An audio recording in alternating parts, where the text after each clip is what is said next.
On a beautiful day just like any other, this young man was taking a stroll by himself when he suddenly felt an irritating twitch in his left eye. It was incredibly uncomfortable. Just then, he saw a beast right in front of him. Without a single wasted motion, Han Sen whipped out his dagger and stabbed it straight in the butt.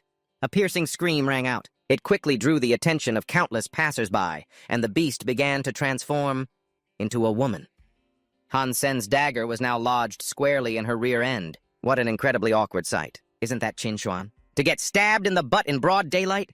This kid's got some serious guts, daring to stab Qin Xuan. Who the hell is he? Is it possible that kid doesn't know that's a beast soul transformation? Looks like we've got a good show to watch. Hearing the onlookers' excited chatter, a chill that had nothing to do with the cold ran down Han Sen's spine.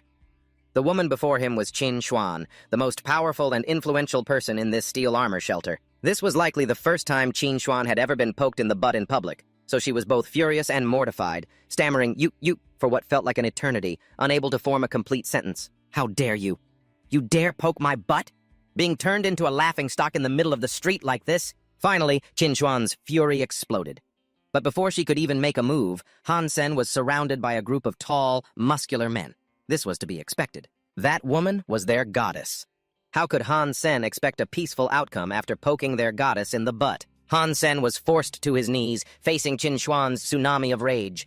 She pointed a finger in his face and fiercely declared that from now on, anyone who associated with Han Sen or helped him in any way would be her enemy. A single short sentence, but it was a complete blacklisting, severing any hope for Han Sen's future. He immediately fell into a panic. Han Sen himself couldn't understand how he had ended up in this situation right after arriving at the God Sanctuary shelter. Han Sen truly wished this was all just a nightmare. But unfortunately, Qin Xuan's words carried too much weight. From then on, he was forced to hunt alone due to his abilities. With his limited abilities, Han Sen could only hunt low-level mutant creatures. He took out his anger on the black-shelled beetles. Eating one of these creatures could randomly yield from 0 to 10 geno points, but Han Sen had already eaten over 30 of them in a row. His geno points couldn't increase any further. Humanity's geno points were currently measured by 4 indicators: ordinary, primitive, mutant, and sacred blood. Han Sen's current ordinary geno points were 79 out of 100. All his other geno points were at 0. If things continued like this, he had no idea how long he'd have to wait to complete his first evolution and get a ranking. For a whole month after that, Han Sen continuously hunted and ate low-level mutant creatures, and he still couldn't complete a single-body evolution. He had previously considered hunting some slightly stronger creatures. As a result, when he encountered a copper-toothed beast, the weakest of the primitive creatures, Han Sen couldn't even defeat it. He nearly got his sorry butt killed. He had to rest and recuperate for nearly half a month before he could return. Originally, if he could have found a few companions, hunting stronger mutant creatures wouldn't have been too difficult. It's just that now, he had been completely blacklisted by Qin Xuan. There was absolutely no chance of finding teammates. At his most desperate moment, Han Sen suddenly saw a golden light in the distance. It was still a black-shelled beetle, but its appearance was completely different from the ones Han Sen had just slaughtered. His intuition told him that this creature was no simple beast, so he gripped his dagger and charged forward. However, that golden-winged, black-shelled beetle, it seemed to be crawling quickly toward him as well. Unable to wait, Han Sen sped up, ran forward, and plunged his dagger straight into its belly. The system immediately announced that he had slain a sacred blood black-shelled beetle. Obtained sacred blood beast soul. Han Sen was in utter shock as he read the notification. It should be said that based on their characteristics and rarity, the mutant creatures in the world were now divided into 4 levels: ordinary, primitive, mutant, and sacred blood. Sacred blood mutant creatures were the rarest and most difficult to find, yet Han Sen had been lucky enough to encounter one. As far as he knew, in this entire steel armor shelter, very few people possessed a sacred blood beast soul. It seemed the heavens hadn't abandoned him after all. Han Sen ate the mutant creature's flesh and received 7 sacred blood geno points. The beast soul he obtained from that black-shelled beetle was an armor type. This was exactly what Han Sen had been hoping for. He immediately merged with the beast soul, and his body was quickly covered by a suit of golden armor. Han Sen felt his body become comfortable and filled with energy in an instant. Truly worthy of a sacred blood beast soul, especially after it had transformed into armor. Compared to armor made from primitive beast souls, this was on a whole other level. In the past, Han Sen had seen other espers wearing armor from primitive beast souls, and had been incredibly envious. He never imagined that one day he'd be wearing armor made from a sacred blood beast soul. Impatient, Han Sen chose a large stone slab to test his strength. He threw a single punch, and the large rock instantly shattered. This power was so overwhelming it left Han Sen gasping in amazement. After living so wretchedly for over a month, he had finally reached the day he could turn his life around. After this great harvest, Han Sen returned to the Steel Armor Shelter headquarters. Although he had eaten the raw flesh of the Sacred Blood black-shelled beetle and gained 7 Sacred Blood Geno points, there was still a portion of its meat left over. Han Sen brought it back to make soup. Finishing the whole pot would probably increase his points a little more. However, besides the flesh and the beast soul, he had pulled something else from the black-shelled beetle's body. It looked like a very bright crystal, but it didn't seem to be part of an insect's body. While Han Sen was busy admiring the crystal, suddenly, the 6-horned beast locked in the adjacent cage stuck out its long tongue, snatched it away, and before Han Sen could even register what was happening, it had swallowed the orb. After the 6-scaled beast swallowed it, it remained motionless for so long that Han Sen thought it was already dead. But then, the mutant beast suddenly began to transform. Its body grew uncontrollably, shattering the cage, and it lunged forward to bite Han Sen's head. He quickly drew the dagger at his hip. He dealt it a fatal blow. Luckily, the 6-scaled beast's combat power wasn't too high. Han Sen had a good scare, but was still relatively safe after the mutant beast died. The system immediately sent him a notification, as usual. The noteworthy thing was that this 6-scaled beast was originally just a common class creature, but after swallowing that gem, it had transformed into a primitive class. Most likely that crystal helped it evolve, just like that abnormal god-blood black-armored beetle. Thinking of this, Han Sen eagerly cut open the 6-scaled beast's corpse. The crystal was still intact in its stomach. At that moment, a bold thought popped into Han Sen's head, though he wasn't sure. Could this crystal help other creatures evolve to the god-blood class? But if that's true, then he could make full use of it. It wouldn't be long before he could completely transform himself. While Han Sen was feeling happy about his newly acquired spoils, back at home, his mother, Luo Sulan, was having a headache because of their so-called family. Han Sen's father had passed away. His brothers immediately came to the house to bully the widow, Luo Sulan, wanting to reclaim the house, all because of this old property. It was originally the property of Han Sen's paternal grandparents, and they didn't want Luo Sulan to enjoy it all by herself. You've lived here for over 25 years. That's a huge bargain you've gotten. Now it's time to divide a portion of the family assets. Han Sen's second uncle, Han Lei, spoke in an extremely condescending tone. Second brother is absolutely right, Han Sen's uncle-in-law chimed in. This old house is worth up to 3 million. If you give each of our families 1 million, this house will be yours. If not, then sell it immediately. Now, it was Han Sen's second aunt's turn to speak. Luo Sulan was in an extremely difficult position. Her husband had just passed away, and their finances were tight. She had no idea where she'd get 2 million to give them. But if she sold the house, they would have nowhere to live. She originally wanted to ask for some time to figure things out, but Han Lei started shouting and cursing. Is your family the only one struggling? Both Han Sen and Han Yan are only attending the compulsory education program. Our Han Hao attends a private school. The tuition fees alone each year are enough to turn my hair white. Then, this man took it upon himself to give Luo Sulan a 1-month deadline.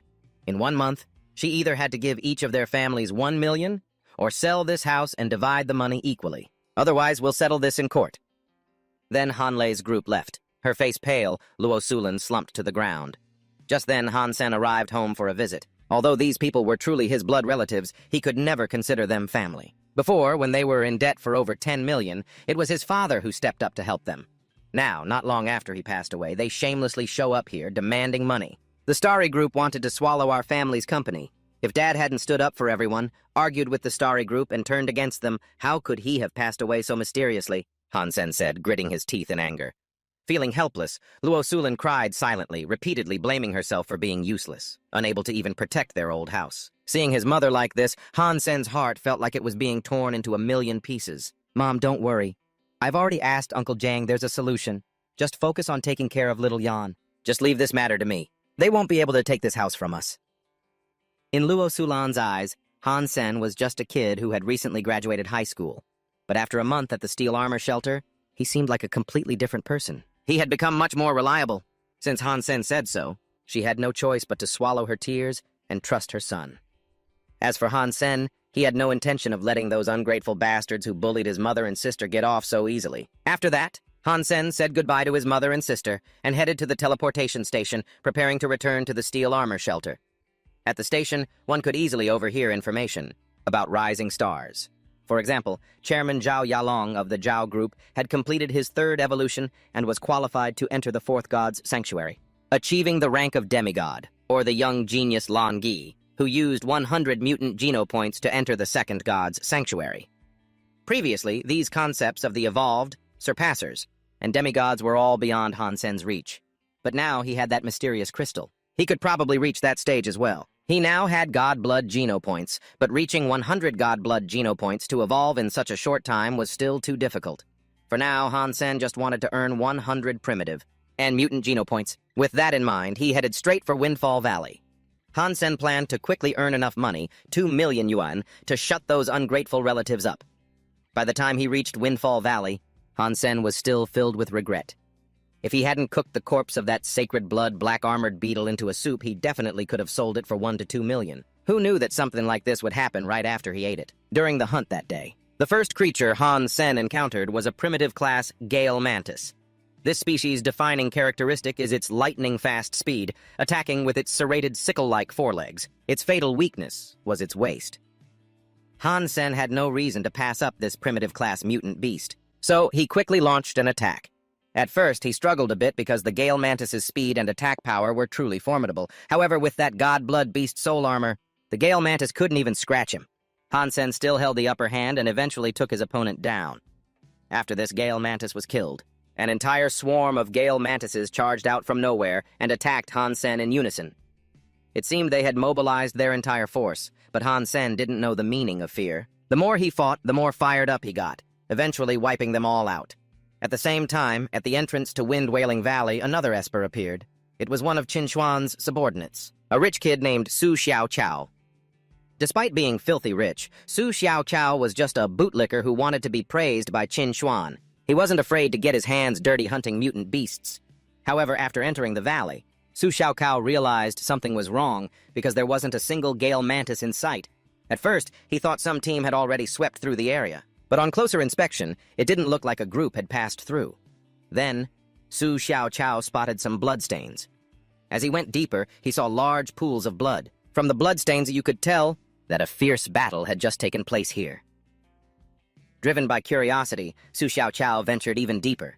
There, the corpses of Gale Mantises were piled high into a mountain, and Han Sen was standing right on top of that pile of bodies, looking incredibly heroic. Su Xiaoqiao couldn't hide his shock. "Big brother, Did you take down all these Gale Mantises by yourself? For real?" Han Sen didn't answer. Instead, he asked Su Xiaoqiao, "You want these? Then it's 1,000 Zuoquan coins each, no haggling." Note, Zuoquan coins are the common currency in this world. In truth, Han Sen was having a huge headache right now because he had accidentally wiped out the entire nest of Gale Mantises. He couldn't possibly eat them all, so he had to sell them. He never expected to run into a rich guy. As soon as Su Xiaoqiao heard the price, his face lit up. He pulled out a thick wad of cash and handed it to Han Sen. "I'll buy all the Gale Mantises here. If there's any money left over, consider it a deposit. If you get any good mutant beasts in the future, I'll come back and buy them at a high price." Han Sen, who was dead tired, had suddenly hit the jackpot. Having met a big spender, he proactively asked for Su Xiaoqiao's name and room number so he could find him later with good stuff.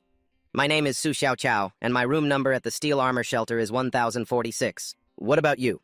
What's your name and room number?"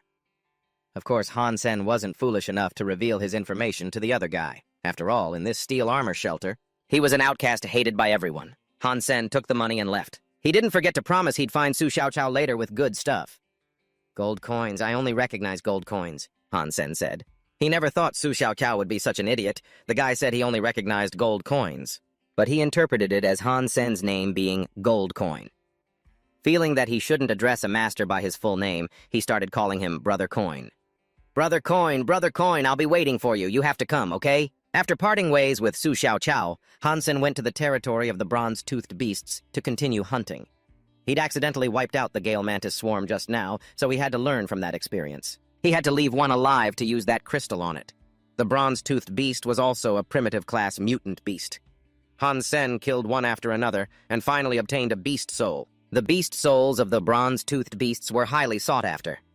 Their beast souls took the form of a weapon, which was exactly what Han Sen was lacking. Now he had both armor and a weapon. His strength had increased significantly once again. After a long day of hunting, Han Sen returned to the Steel Armor Shelter. Just as he reached the gate, he saw a troop of soldiers riding mutant beasts on their way out. Looking closely, it was Son of Heaven's troop. He was the lord of this area, and also one of Qin Xuan's suitors. The moment Son of Heaven saw Han Sen, his expression turned icy. Then, without a word, he drew his whip and lashed out fiercely at him. Caught by surprise, Han Sen couldn't even dodge. He was struck a painful blow. "Bastard!" Son of Heaven cursed loudly. "Who was so bold as to sell a primitive-class mutant beast to you?" Han Sen was furious at being attacked for no reason.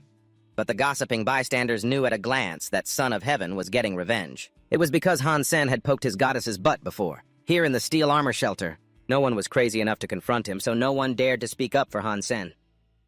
"If I catch the person who dared to sell that thing to you, you'll both be waiting for punishment," Son of Heaven bellowed. He clearly refused to believe that Han Sen had hunted the bronze-toothed beast himself. After speaking, Son of Heaven spurred his mutant beast and dashed away. His disciple, who was behind him, Luo Tianyong, couldn't help but shoot Han Sen a death glare. Today, their troop was in a hurry to get somewhere else. Otherwise, Son of Heaven definitely wouldn't have let him off. With just a single lash of the whip, Han Sen rubbed the whip mark on his shoulder, silently cursing those bastards. It looked like he'd have to use that crystal soon. He needed to increase his strength, so these people would stop looking down on him. A gentleman's revenge, even after 15 years, is not too late. One day, he would crush these people under his feet. 3 days later, in Han Sen's room at the steel armor shelter, the copper-toothed beast he had fed the crystal to began to transform. Once its entire body turned bronze like a statue, it would be considered a fully transformed mutant copper-toothed beast. However, even though the copper-toothed beast's fur now shimmered with a bronze color, it was still a far cry from a true mutant copper-toothed beast. It seemed evolving from a primitive creature to a mutant was not as simple as an ordinary creature, evolving into a primitive one. Han Sen had no choice but to wait patiently. But just sitting around waiting like this was a complete waste of time. In the meantime, he decided to go out and hunt a few more primitive creatures to exchange for money. He could also eat their flesh to increase his own primitive genopoints. Suddenly, a commotion erupted outside. Han Sen pressed his ear to a crack in the door to listen. "Hurry up. Let's go see what's happening in the Wind Valley." "So many people are there, you don't know?" "The 3 overlords of the steel armor shelter have teamed up to hunt a god-blood creature. Hurry, we might be able to pick up some scraps." As soon as he heard god-blood creature, Han Sen knew exactly where he had to go next. He sprinted at full speed towards the Wind Valley they were talking about. Down in the valley, Han Sen could see Son of Heaven and Qin Xuan fighting together. Their target was a god-blood creature of unparalleled strength. "Dodge it!" someone in the group suddenly yelled. Han Sen saw Son of Heaven leap spectacularly, narrowly avoiding the god-blood beast's attack. But in doing so, Son of Heaven's mount was torn to shreds by the god-blood beast. It seemed that even among god-blood creatures, its strength was on a different level compared to the black beetle that Han Sen had hunted. Look, even when surrounded by Son of Heaven's entire army, it was completely unharmed. However, the beast also seemed afraid of a prolonged fight. As proof, after breaking through their lines, it quickly tried to flee. Son of Heaven had expended so much effort, and even had his mount torn apart. How could he let the culprit escape? He then took out his ultimate weapon, a green bow. Qin Xuan knew at a glance that it was a god-blood-grade beast soul. More importantly, this beast soul of Son of Heaven's was a one-time use type. It seemed he was going all in on this battle. "You monster, taste the arrow of my vengeance!" Son of Heaven drew the bow and fired an arrow straight at the god-blood beast. The shot was incredibly accurate, causing the beast to collapse instantly. It was left barely breathing. Undeniably, Son of Heaven had looked incredibly cool just now. He was even taking the opportunity to show off a little for Qin Xuan. But unexpectedly, at that moment, Han Sen descended from above and delivered the final blow, finishing off the beast known as the Bloody Slayer. Because of that, he received its beast soul, a weapon in the form of a double-bladed axe. Just one look was enough to see how powerful it was. The people in Son of Heaven's army didn't understand what had just happened. Only Su Xiaokao recognized Han Sen by his black beetle armor. Son of Heaven, of course, was not about to let this slide. He charged forward, and his army surged after him in pursuit of Han Sen. He ran with all his might, but the beast soul was incredibly heavy, slowing Han Sen down a bit. This is why he was being chased at the beginning of the story. Even though Han Sen now had some god-blood genopoints, carrying that massive axe made it difficult to even walk, let alone run. At this rate, Han Sen feared he would be caught soon. With Son of Heaven closing in from behind, the axe on his back felt so heavy it was hard for Han Sen to breathe. He had just obtained the crystal. A bright future was opening up for him. Was it really going to end in disgrace like this? Han Sen refused to accept it, but he felt he couldn't run anymore. Taking the risk of stealing a kill from such a large army, it wasn't too surprising that this was the result. "Mom, yeah, I'm sorry, I've done all I can." Han Sen closed his eyes, seemingly ready to give up. But just at that moment, a familiar voice appeared in his mind. So, you want to give up? You really want to stop? Are you sure you want to quit, little Sen? This voice belonged to his late father. Han Sen recalled a time when he was young when his father had let him play a virtual reality game. Back then, Han Sen had seen the player in front of him get devoured by a monster and was too afraid to take another step. But his father taught him that danger always goes hand in hand with opportunity, and that he couldn't stop moving forward just because he was afraid of danger. The conversation between father and son from that day had suddenly become crystal clear in his mind.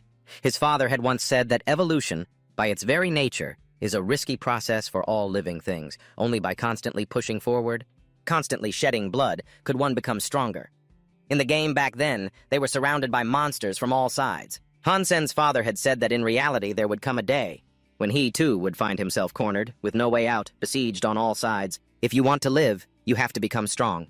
And if you want to become strong, you must never give up, no matter how difficult it gets. Little Sen, I know you're a smart kid. You're just too gentle, unwilling to push forward, but you have to do it. Even if it's in this game. I've journeyed with you many times, but not in the real world. It's not like the game. After saying those words, Han Sen's father took the sword from his son's hand and stabbed himself in the chest. Because of this, Han Sen leveled up and dealt with the monsters in the dungeon himself. Back then, he had only killed himself in the game. Who would have thought that later on, he would truly have to leave so soon? The memories of his father flared up once more in Han Sen's heart, urging him not to give up now. His father was gone. He couldn't follow him so soon and leave his mother and sister to suffer. An idea formed in Han Sen's mind. Although it was extremely dangerous, if it succeeded, he wouldn't have to run anymore. Just then, Son of Heaven caught up from behind. He leaped from his mount, drew his sword, and tried to slice Han Sen in half. But at that exact moment, Han Sen merged the beast soul of the blood crystal slasher and the beast soul of the black-armored beetle. At that moment, Han Sen transformed into a half-man, half-beast form. His upper body was human, his lower body was that of a black bull. The burden disappeared, and his running speed skyrocketed. In an instant, he escaped Son of Heaven's blade. The people behind could only stare in astonishment as they saw Han Sen fuse two types of beast souls. Fusing two beast souls, that could bring a person to the brink of death. They couldn't understand how he dared to do something so dangerous while running away. He was clearly out of his mind. But even so, Son of Heaven had no intention of letting Han Sen go. He and his subordinates continued the chase. During their recent battle, some other evolved ones had also been observing from above, and they were all sworn enemies of Son of Heaven. They didn't know who Han Sen was, but they felt a sense of admiration for him, daring to do something so audacious. It was also very satisfying to see that guy, Son of Heaven, in such a predicament. In this mountain, there are 9 bends and 18 paths. As long as Han Sen ran the right way, Son of Heaven wouldn't be able to find him. He used a god-blood beast soul arrow and couldn't even get a single hair from the mutant beast. This time, Son of Heaven really messed up. This makes me so happy. Haha, that golden axe, a god-blood beast soul, if he sells it, he'll definitely strike it rich. It must be worth a lot of money. Money? You think you can just buy a god-blood beast soul with money? I don't know who that guy is. A moment ago, I thought I heard someone call him Brother Gold Coin. What a great name. All about gold and money. While those evolved ones were gloating over Son of Heaven being tricked, Han Sen had already escaped. He found a secluded corner in the forest to stop. Different beast souls have different forms and effects. It seems the god-blood beast soul of the blood crystal slasher has a time limit for its transformation. With Han Sen's current abilities, this process could last up to 7 or 8 minutes. Luckily, he chose to run instead of fighting Son of Heaven's army. Otherwise, after those 7 or 8 minutes were up, he would have been torn to pieces. This axe couldn't be stored in a dimensional space like other beast souls. Han Sen bet that the entrance to the steel armor shelter was now crawling with Son of Heaven's army. Therefore, he couldn't bring the axe back under these circumstances. Han Sen could only temporarily bury it in the forest. After he was done, he returned to the steel armor shelter late at night. Just as he predicted, a large number of Son of Heaven's troops were gathered at the entrance. Everyone who wanted to enter the city had to undergo a search, but they couldn't find anything on Han Sen, so he was able to pass through easily. Inside the steel armor shelter, people everywhere were talking about how Son of Heaven had been made a fool of by someone named Brother Gold Coin, even having to use a single-use god-blood arrow, only to lose the beast soul right in front of everyone. The more Han Sen listened, the more delighted he felt. This afternoon, he had taken a hit from Son of Heaven, and tonight he had paid him back 10 times over. That night, Qin Xuan called Su Xiaokao into her private room. The reason was because, at that time, he had let it slip and called Han Sen Brother Gold Coin. This made Son of Heaven suspect that the two of them were connected. If it hadn't been for Qin Xuan's earnest defense, Su Xiaokao's life would have been hard to save. Quick, tell me, who on earth is Gold Coin? Sister Xuan, I really don't know Gold Coin. I only met him once in Wind Valley. At that time, he sold me a few Zephyr Wolves. I even gave some to the brothers to try. Su Xiaokao had no reason to lie, especially since he was also a huge admirer of Qin Xuan. She didn't interrogate him further. Instead, she wanted Su Xiaokao to contact Gold Coin and tell him that she wanted to buy his godblood beast soul at a high price. That night, Han Sen couldn't sleep and started hunting again. Son of Heaven had put a bounty on his head, wanting him under the name Gold Coin. The amount was so large that Han Sen even felt like turning himself in for the money. But of course, he wasn't that stupid. It's just that now there was a problem giving Han Sen a headache. His ordinary Geno points were now at 91 out of 100. He had also earned 10 primitive Geno points. He had 8 Godblood Geno points, but his mutant Geno points still hadn't increased at all. This wasn't good at all. Han Sen was stalking a mutant beast deep in the lake. He waited for a long time until it finally peeked its head out, revealing an eye, but it quickly submerged again. And the reason it submerged was because of a sound from the forest. Han Sen, on alert, pricked up his ears to listen. A moment later, a figure emerged from the woods, but his clothes were in tatters. He looked quite unusual.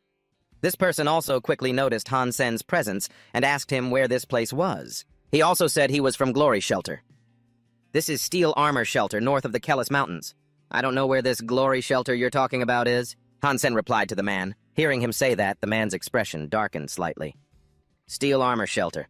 So I've gone so far as to enter the territory of another god's shelter? After saying that, the man looked up and spoke to Han Sen in a commanding tone. Take me to your shelter. Han Sen could also hear the condescending tone in the other's voice. Because of that, he wasn't very happy. He just pointed the way for the man. Then, he refused to guide him, saying he still had to hunt. But just as Han Sen turned around, the man suddenly sucker-punched him, sending him stumbling forward. His head slammed into a large rock, gushing blood. Han Sen immediately flew into a rage. What the hell is your problem? Cut the nonsense. All you need to do is obey me. Now take me to your shelter, the man continued to order.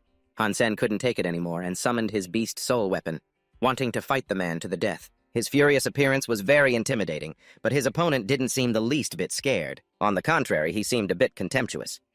The 3 basic spear techniques from the Universal Education Program? Garbage. Even if my beast soul has been destroyed, I'm not someone that a piece of trash like you can handle. With that, the man shattered Han Sen's spear with his bare hands. Han Sen was utterly shocked, immediately recognizing it as a Super Genocore art. It was a type of advanced martial art that could unleash the potential within one's genes, like a thermonuclear reaction. What's wrong? Do I need to show you what a difference in class looks like? You piece of trash. I'll give you one last chance. Lead the way, or die. Han Sen knew his opponent was stronger, but he couldn't stand some lunatic who fell from the sky and kept calling him trash. He wanted to fight it out, so he summoned his armor. Who are you calling trash? Did no one ever teach you basic manners? When you're out in the world, you should know how to treat people with respect. After speaking, Han Sen lunged forward to attack, but his opponent's speed was too fast. He couldn't land a single hit. Instead, he was struck by the opponent's palm on his leg. Although it wasn't enough to break the bone, the armor made from a sacred blood beast soul was dented. Han Sen was incredibly shocked. While wearing this armor, he had encountered countless mutant beasts, yet none could even leave a scratch on it. This man's strength was far beyond normal standards. As for his opponent, Jill, it seemed he was also very surprised that Han Sen's armor could withstand his ice muscle jade bone art. From that, he easily deduced it was a sacred blood beast soul armor. Having just lost his own beast soul, meeting Han Sen was like grasping at a lifeline. So, he threatened, "Hand over your sacred blood armor now, and I'll spare your life." Han Sen wasn't a fool. This was a God-sent opportunity. How could he willingly hand it over to someone else?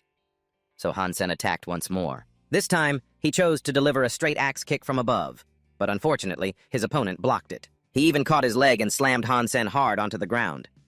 Trash will always be trash. If you don't hand over the sacred blood beast soul armor, you're still just trash. He verbally abused Han Sen while grabbing the back of his neck, relentlessly smashing his face into the ground. Han Sen was in so much pain he wanted to die, but his will to fight was still blazing. He rammed his elbow back hard. This time, his opponent couldn't dodge in time. Han Sen's elbow struck him in the chest, immediately making him cough up a mouthful of blood. "Today, I'm going to cripple you for sure," Han Sen roared, then once again merged with the bloody slayer beast soul. Before his opponent could even see clearly, he was knocked to the ground by Han Sen. Now he had the complete upper hand. Han Sen repeatedly punched his opponent's body hard. With each punch, he asked, "Who's the trash now?" Who's the trash now? The man being beaten to a pulp continuously screamed, "Stop!" But there was no way Han Sen would stop. By the time the bloody Slayer Beast Soul's effect wore off, the man's body was soaked in blood, a gruesome sight to behold. Han Sen calmed down a little. His body began to tremble with fear because this was the first time he had taken another's life. However, if he hadn't done it, the one to die today, it would have been him. The man's Super Geno Core art was truly terrifying. After calming down, Han Sen approached the opponent's corpse. His body couldn't be more battered. He patted him down, wondering if the man had anything of value on him. And indeed, Han Sen found something suspicious. A memory crystal. That memory crystal was not cheap at all. After returning to his private room in the steel armor shelter, he took it out to examine it, and to his surprise, what was recorded inside was the complete version of the Ice Muscle Jade Bone art. Moreover, it was described with holographic images, making it incredibly easy to understand. Han Sen was so happy he couldn't stop smiling. Today was truly his lucky day. During the day, he had snatched the bloody Slayer Beast Soul from Son of Heaven, and at night he obtained a high-level Super Geno Core art from that strange man. He had originally planned to buy a Super Geno Core art after earning enough money, but now he had saved a considerable amount. And so, Han Sen began to learn the Ice Muscle Jade Bone art. The more he practiced, the more marvelous he found it. About 3 days later, Han Sen felt his body growing colder and colder, but at the same time, stronger. His skin had even become much smoother. His body temperature was now a full 2 degrees lower than a normal person's. This must be the effect of the Ice Muscle Jade Bone technique. Just then, Han Sen's phone rang. The caller was Zhang Danfeng. "Han Sen, it's been a while. Come hang out for a bit. Han Hao and Shui Shi are both here." Hearing the name Han Hao, Han Sen immediately agreed. Han Hao was Han Lei's son, which made him his cousin.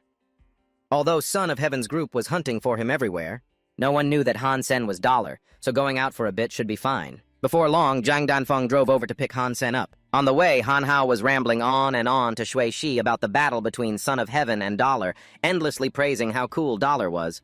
Han Sen didn't know whether to laugh or cry. If Han Hao knew that the brother Dollar he'd been gushing about was his own cousin, he'd probably freeze on the spot and stop trying to show off in front of a girl. Not that Han Sen was happy at all that Han Hao had been sent to Steel Armor Shelter. Because of their family issues, it was still very difficult to resolve things. Ever since his father passed away, their relatives had looked down on and even humiliated his family. Han Sen didn't consider them family anymore. But now that their son was here, it was truly awkward. "Feng Zi, where are we going?" Han Sen asked, getting a bit antsy as Zhang Danfeng kept driving without arriving anywhere. "We're almost there. Look ahead." The place they arrived at was the Starlight Martial Arts Hall. It turned out Zhang Danfeng wanted to watch a boxing match. Today's fight featured Tong Zhenliu. Last year, this man was ranked 5th in God's Sanctuary and had already been listed on the God's Tablet. In recent years, the top name on this martial arts tablet in Steel Armor Shelter had always been Qin Xuan, but her name had never once appeared on the God's Tablet. While Zhang Danfeng was rambling on, down in the ring, Tang Zhenliu had already summoned his beast soul. It was a sacred blood raging beast soul. Zhang Danfeng gasped repeatedly, his eyes and voice filled with admiration. "If I had a beast soul like that, I could die without regrets." In contrast to his excitement, Han Hao was perfectly calm. "What's so great about this beast soul? I'd say Tang Zhenliu's raging beast soul isn't even half as good as Brother Dollar's sacred blood beast soul." Zhang Danfeng snorted, then shot Han Hao a judgmental look. "I don't know if this Brother Dollar of yours is strong or not, but he stole that beast soul from someone else. That's hardly the mark of a hero. How can a despicable person like him even be compared to Tang Zhenliu?" The despicable person Zhang Danfeng was scorning was sitting right next to him. Han Sen heard every single word, crystal clear. It was a direct hit.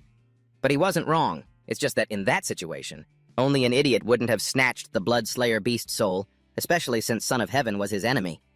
It seemed that for now, he shouldn't tell Zhang Danfeng that he was Dollar. It would just avoid unnecessary arguments. Half a month later, Han Sen was busy hunting while also raising that copper-toothed beast. Just as he had hoped, it evolved into a mutant copper-toothed beast. Although he really wanted to eat it to increase his mutant geno points, he needed the money more right now. And so, Han Sen took the initiative to contact Su Xiaokao. That night, the two met at Lufeng Valley. Su Xiaokao bought the mutant copper-toothed beast meat for 2 million. Taking this opportunity, Su Xiaokao also told Han Sen that Qin Xuan wanted to buy the Bloodslayer beast soul and the golden double-bladed axe. He wasn't surprised. He just told Su Xiaokao to pass on a message. If Qin Xuan could offer a price that satisfied him, he would sell. After the transaction, Han Sen continued hunting. His target this time was the poison-spiked scorpions in the bottomless cave. This was a type of creature with extremely potent venom. Fortunately, Han Sen had his black beetle armor, so they couldn't do anything to him. After clearing out the bottomless cave, Han Sen was hauling a sack full of poison-spiked scorpions, planning to leave. But before he reached the cave entrance, Han Sen heard someone call his name. "Brother Dollar, is that you?" The light ahead gradually became clearer, and the person sitting there was none other than Qin Xuan. Han Sen thought she was there to settle the score with him, so he pretended not to hear and walked right past her. But this time, Qin Xuan called after him, asking him to take her along.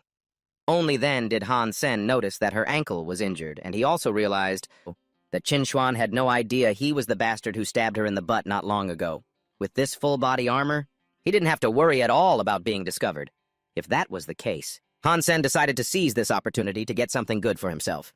He sat down beside her, pretending to examine Qin Xuan's wound, and asked, "Looks like you were poisoned by a poison-spiked scorpion. But how could that have happened? You're obviously very strong." "A poison-spiked scorpion ambushed me when my dragon saliva scent was about to run out," Qin Xuan said, a dagger appearing in her hand.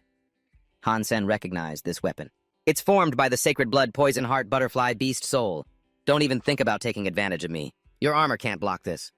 Han Sen had originally intended to tease the woman a bit, but he didn't expect her to be able to read his malicious thoughts and be so on guard. "Don't misunderstand, I don't have any other intentions. Didn't you want me to take you with me?" Han Sen hurriedly waved his hands, looking as if he'd just been wrongly accused. Qin Xuan still refused to let her guard down. She proposed a deal. If Han Sen could get her safely out of the bottomless cave, she would pay him a large sum of money as thanks. After all, he was always making deals with Su Xiaoqiao to earn money. Han Sen had already earned the 2 million he needed to pay off his mother's debt. "You don't seem to be in desperate need of money anymore. It's true that I like money, but I don't need it that badly right now. You just mentioned the toxic-grained toad. Is it still alive?" "I killed it. It's right back there. Is there a problem?" At this point, Qin Xuan looked Han Sen up and down, and she was quite surprised to see that his armor didn't have a single scratch on it. And that was after a confrontation with the toxic-grained toad.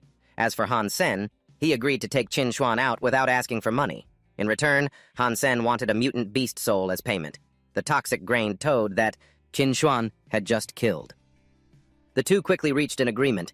Han Sen then carried Qin Xuan out. Along the way, Qin Xuan couldn't stop thinking about what had just happened. Han Sen had eaten the entire toxic-grained toad, not leaving a single piece behind. While she was lost in thought, Han Sen had already brought her near the steel armor shelter. But neither of them wanted to be seen by outsiders, so he just left her near the entrance. As promised, Qin Xuan gave Han Sen a mutant beast soul, and while she was at it, she also asked about the beast souls of the Bloody Slayer and the double-bladed axe. Qin Xuan really wanted to buy them, and the price she could offer was 6 million. Han Sen was very satisfied and agreed immediately. After all, he couldn't use that axe anyway. "Then get the money ready. I'll let you know the time and place through Su Xiaoqiao." After taking off his armor, Han Sen brought his spoils back to the steel armor shelter. Just as he passed through the gate, he ran into Han Hao. But Han Hao acted as if he didn't know his cousin at all. Only after Han Hao's friends left did he pull Han Sen into a corner. It turned out Han Hao's attitude was because he had heard that Han Sen had managed to piss off 2 major players, Qin Xuan and Son of Heaven. Therefore, he didn't want anyone to know they were cousins. "My path is just beginning. I don't want to be held back by you." "Fine, I'll keep my mouth shut. We'll act like we don't know each other in this shelter." Han Sen threw back a sentence and walked away. A few days ago, he was still struggling with how to face his cousin. But now that Han Hao had chosen to look down on him like his parents did, he had nothing more to think about. Han Sen returned to his room. Now that he was rolling in money, his life could finally get a little better. Han Sen really wanted to share this joy with his mother and sister, so the next day he went home and took them out. Han Sen didn't even hesitate to treat Han Yun to the expensive jade ice cream, a delicacy that not too long ago he wouldn't have even dared to think about. The ice cream parlor was very crowded, so Han Sen wanted to take his mother and sister to the second floor. But he was stopped by an employee, because the second floor was reserved for the privileged and nobles. Luo Sulan and Han Yan didn't have any problem with this, but Han Sen was visibly annoyed. He swore that he would soon have everything, and he wouldn't let these so-called privileges of the upper class get in his way anymore. After a day out with his family, Han Sen was on his way back to the steel armor shelter. Every time he took this train, it was packed, and today was no exception. When the train suddenly braked, Han Sen accidentally crashed into a girl, and whether it was by accident or on purpose, his face slammed right into her chest. Han Sen was immediately met with an elbow, because the other person thought he was harassing her. "Ouch! I'm sorry, I didn't do it on purpose."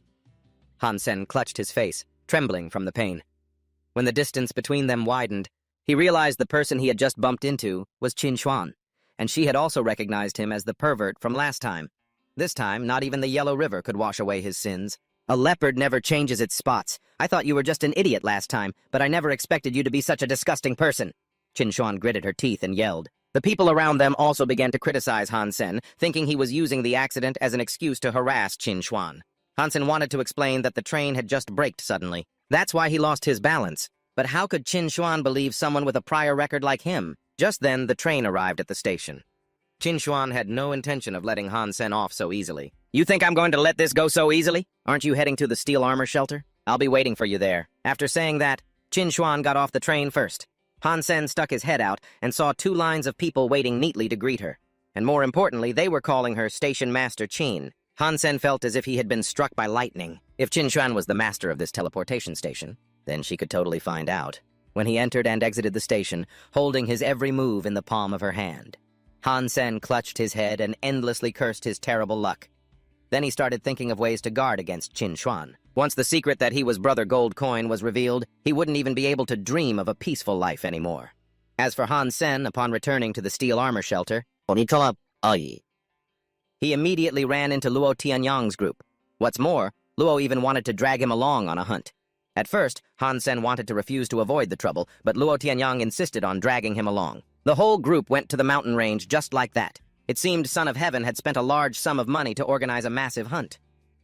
After a few days, Han Sen started to become suspicious. Even though they'd been on the move for a few days, they had only encountered a few primitive-level beasts, and so few creatures at that. Couldn't Son of God's group have handled this on their own? So why drag so many people along? He thought it over and over, feeling certain this Son of God fellow had his own plans.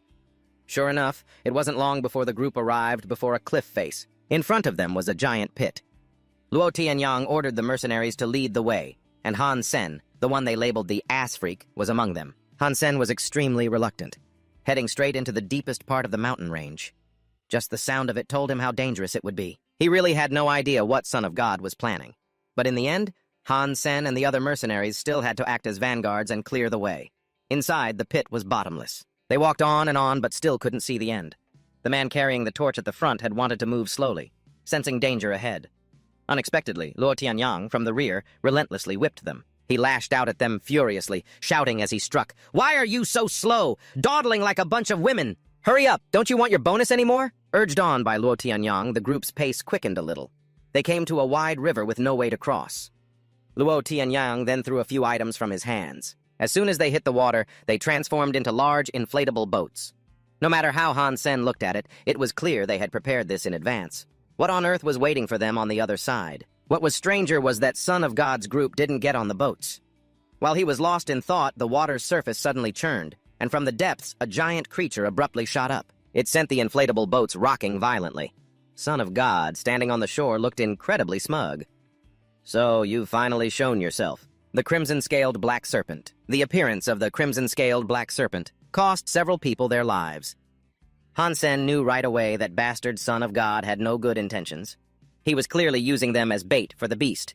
The other boats that hadn't capsized immediately turned to flee. But Son of God on the shore drew his sword and slashed, cutting off their escape route. "You worthless trash, trying to take the money and run? Anyone who dares run, I'll cut them down!" he roared. Blocked from reaching the shore, the mercenaries were trapped. In their predicament, they tried to make a deal with Son of God. "If that's how it is, then if we can last until the end, you have to give us a share of the profit." Hearing this, Han Sen could only curse fools under his breath. These people were truly blinded by money. It was obvious they were being used, while Son of God's group was on the shore enjoying the show.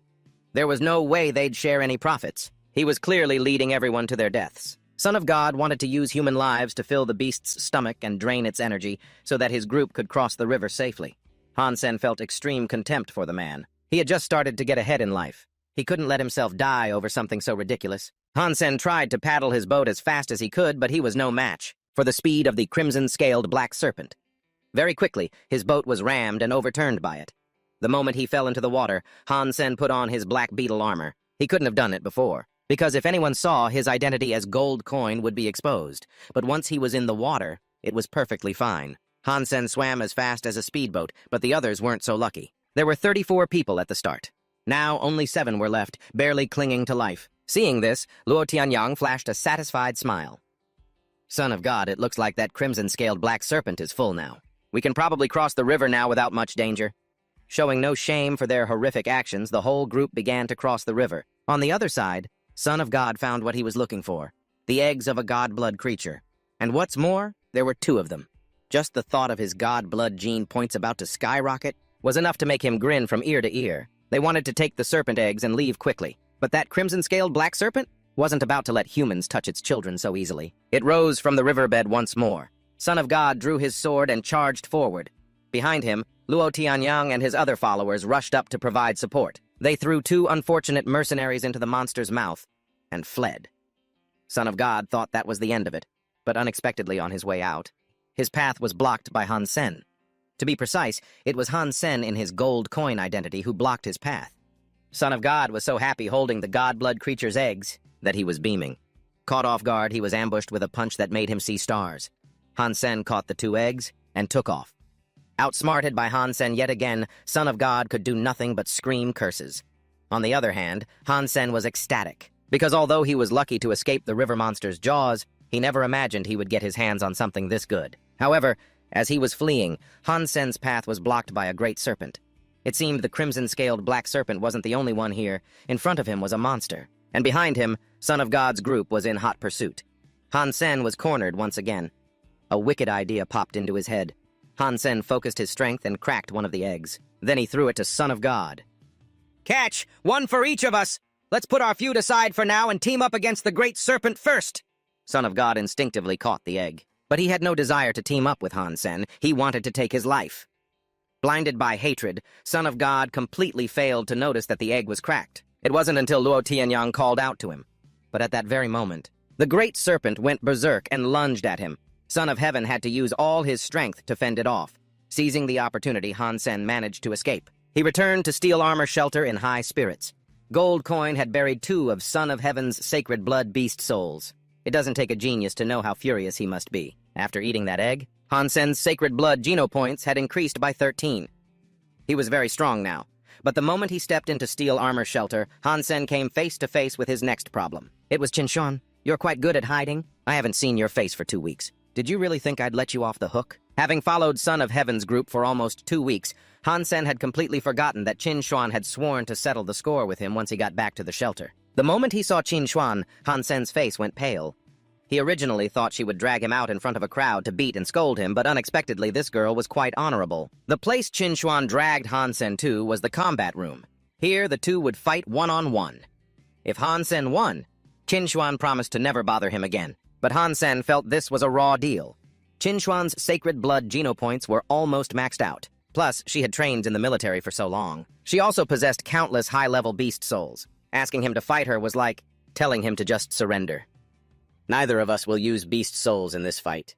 If you can take 50 of my moves, then we'll consider this matter settled." That sounded much more reasonable, so Han Sen agreed.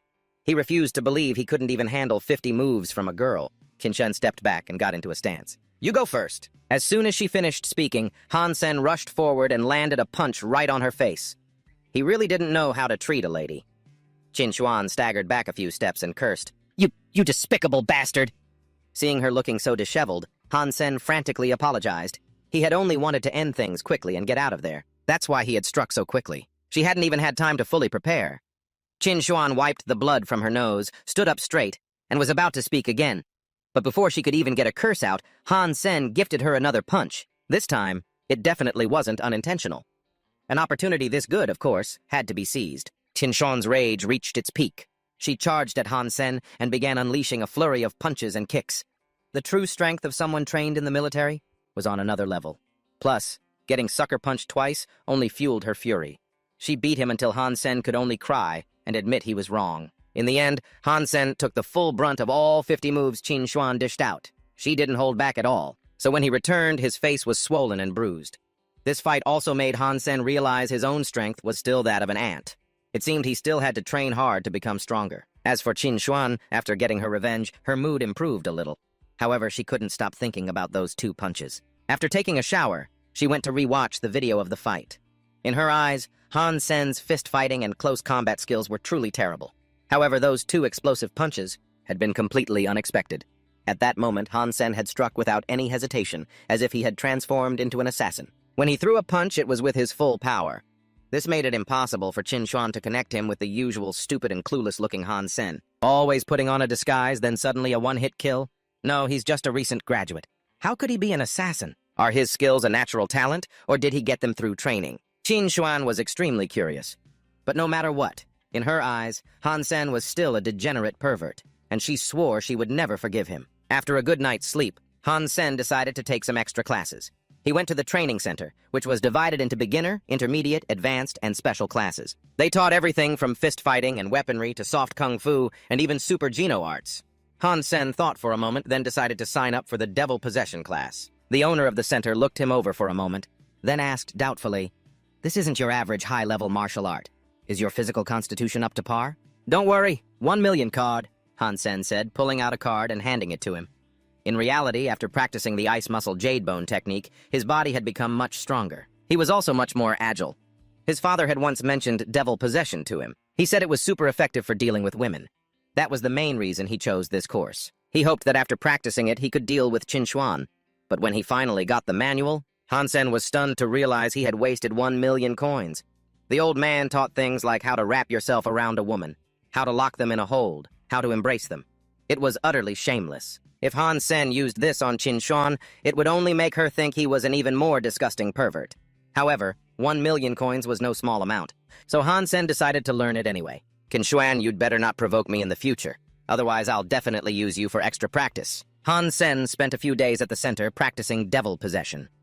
When he returned to his room, he really felt like he had turned into a creepy old man. He could only hope it would be effective later on. His mood was already terrible, but then Han Sen saw Tong Ya. The beast has evolved into a mutant, which made it happy again. He would continue raising it until it became a god-blood copper-toothed beast.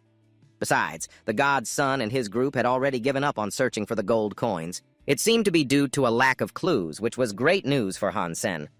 He could now move about more freely.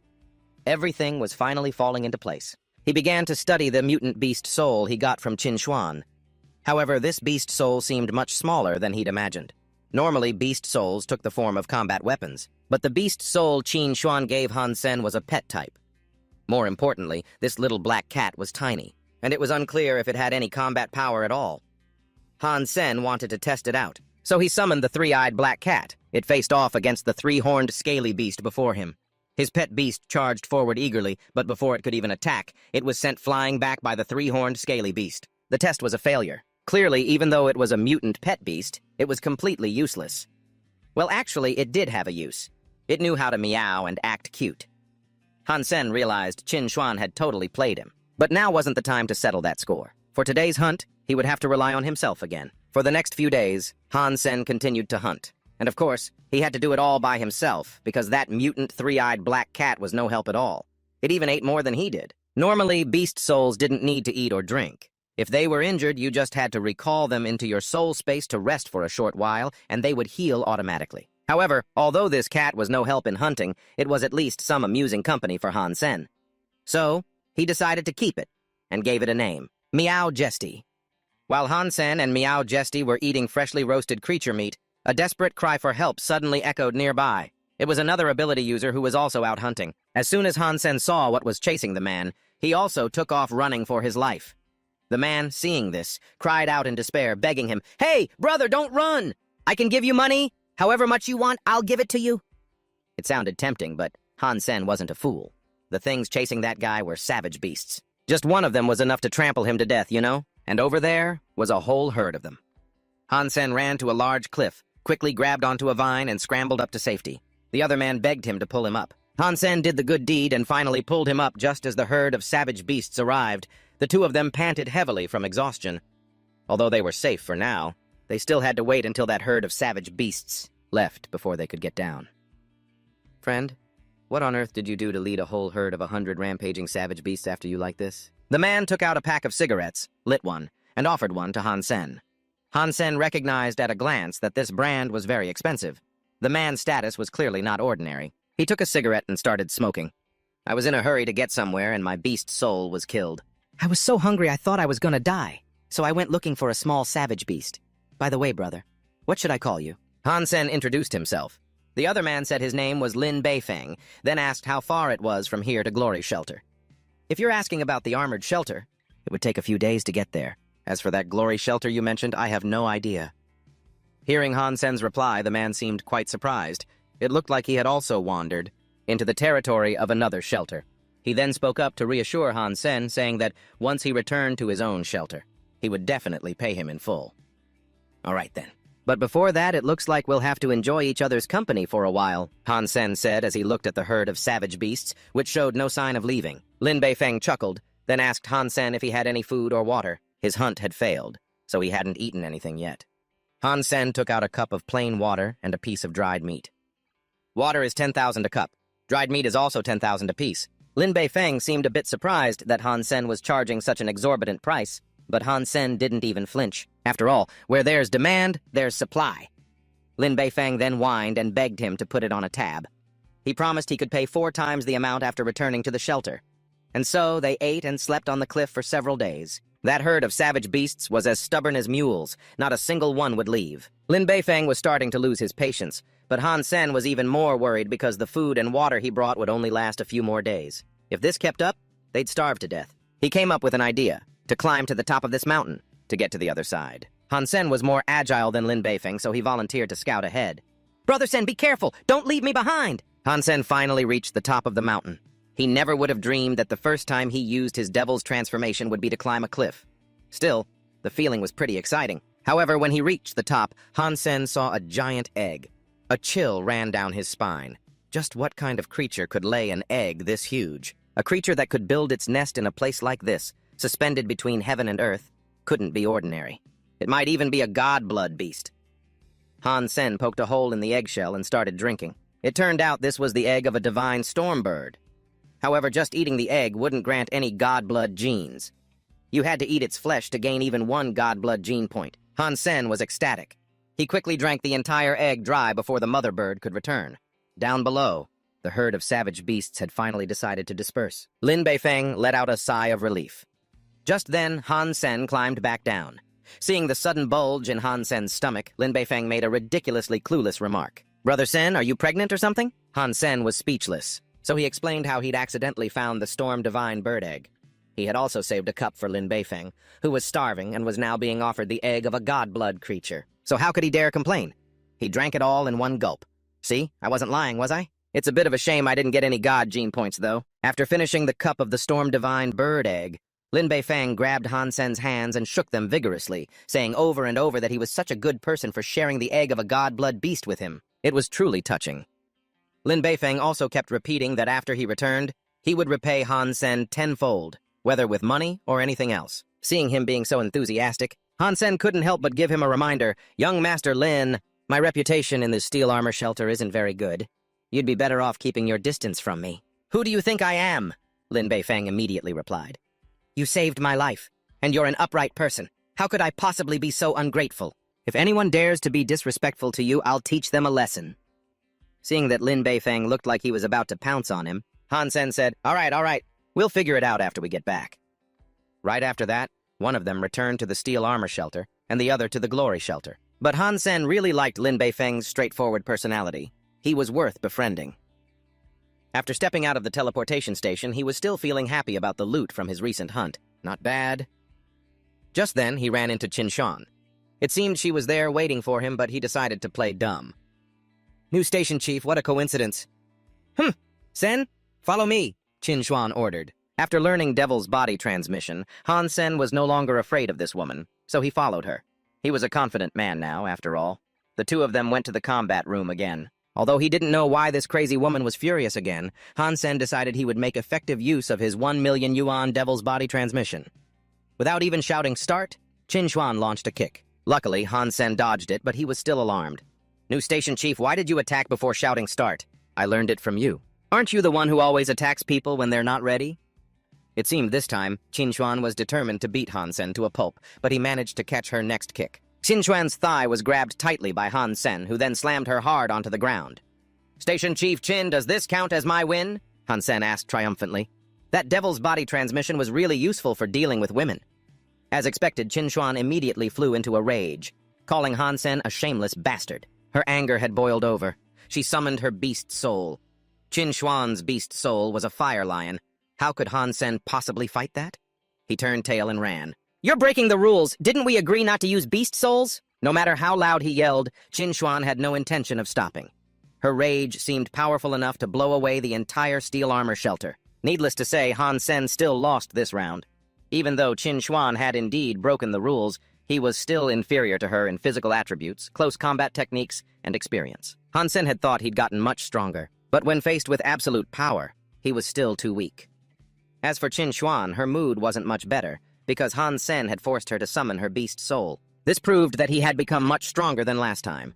And so, in the days that followed, Qin Xuan dragged Han Sen to the combat room every single day. Although he didn't understand her reasons for doing so, Han Sen quite enjoyed training with this beautiful lady. He also wanted to improve his own combat skills. However, after every session, his entire body would be aching. Qin Xuan was indeed beautiful, but her temper was anything but gentle. "Brother Sen! Long time no see!" Today, after leaving the combat room, Han Sen ran into a familiar face. It was Shui Shi, the girl he went out with along with Zhang Danfeng and Han Hao's group. Zhu Shi was now old enough to join the shelter, so it was perfectly normal for her to be here. The two of them hadn't even exchanged more than 3 sentences when suddenly a supercar pulled up. A tall, cool-looking young man stepped out of the car. "Little sis, haven't I told you before? You should only use the teleporter when you're at home. If you use it at the public station, you're bound to be harassed by some boring pests." Seeing her brother assuming Han Sen was a harasser, Shui Shi quickly tried to explain. "Fourth brother, don't misunderstand, this is Han Sen, he's a childhood friend of mine." Seeing that the newcomer was Shui Shi's brother, Han Sen greeted him politely and extended his hand. But the other party not only refused to shake it, but also threw out a very nasty comment. "Someone like you isn't qualified to be my sister's friend. Stay away from her from now on, or don't blame me for being rude."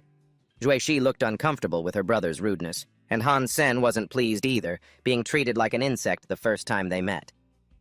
"Are you talking to me? Looks like you didn't get the message, huh?"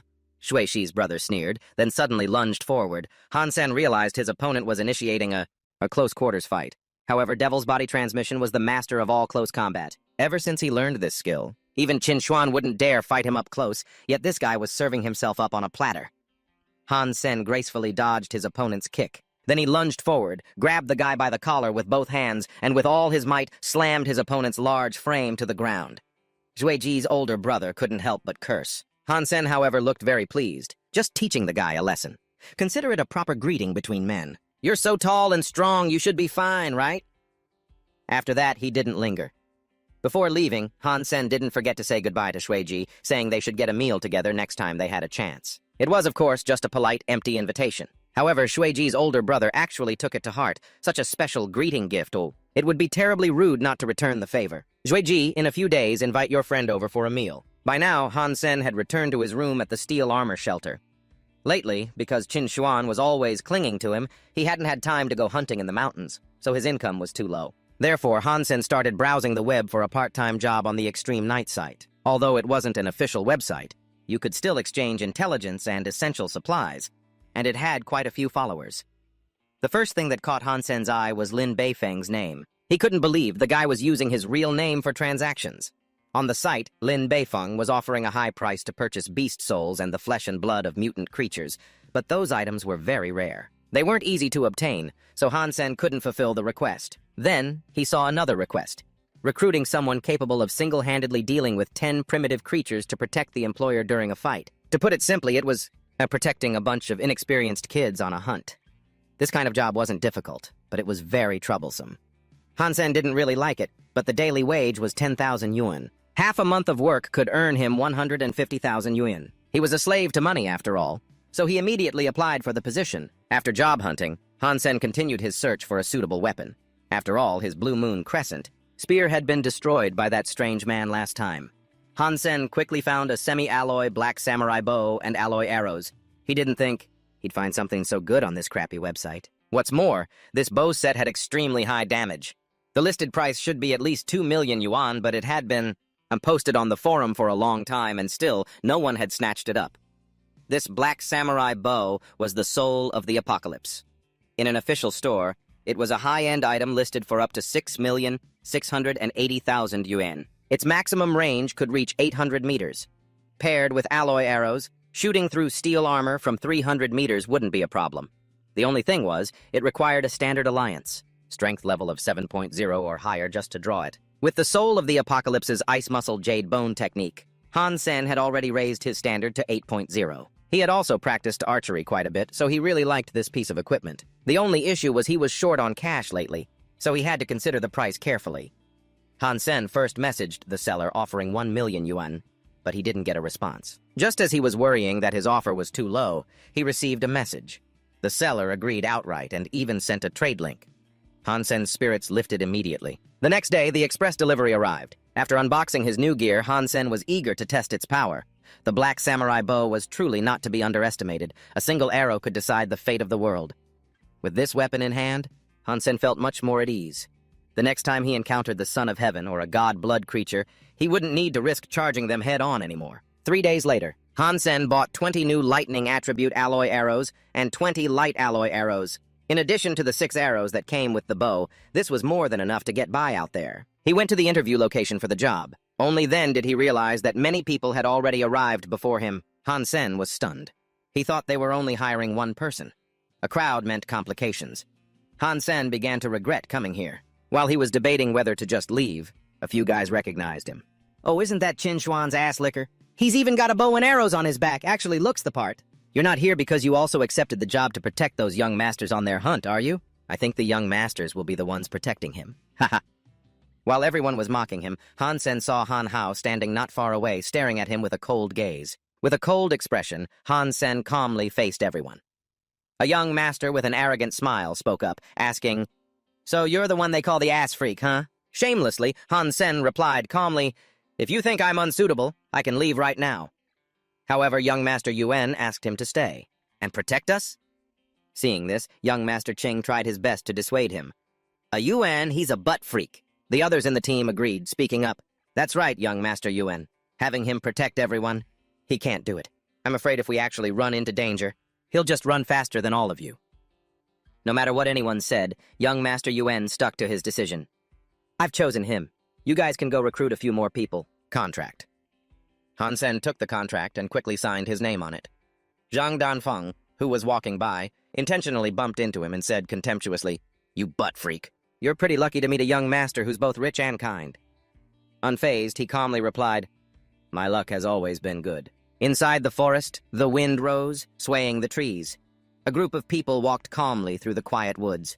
Zhang Danfeng suddenly pointed in one direction and shouted, "Look! There's a primitive creature over there!"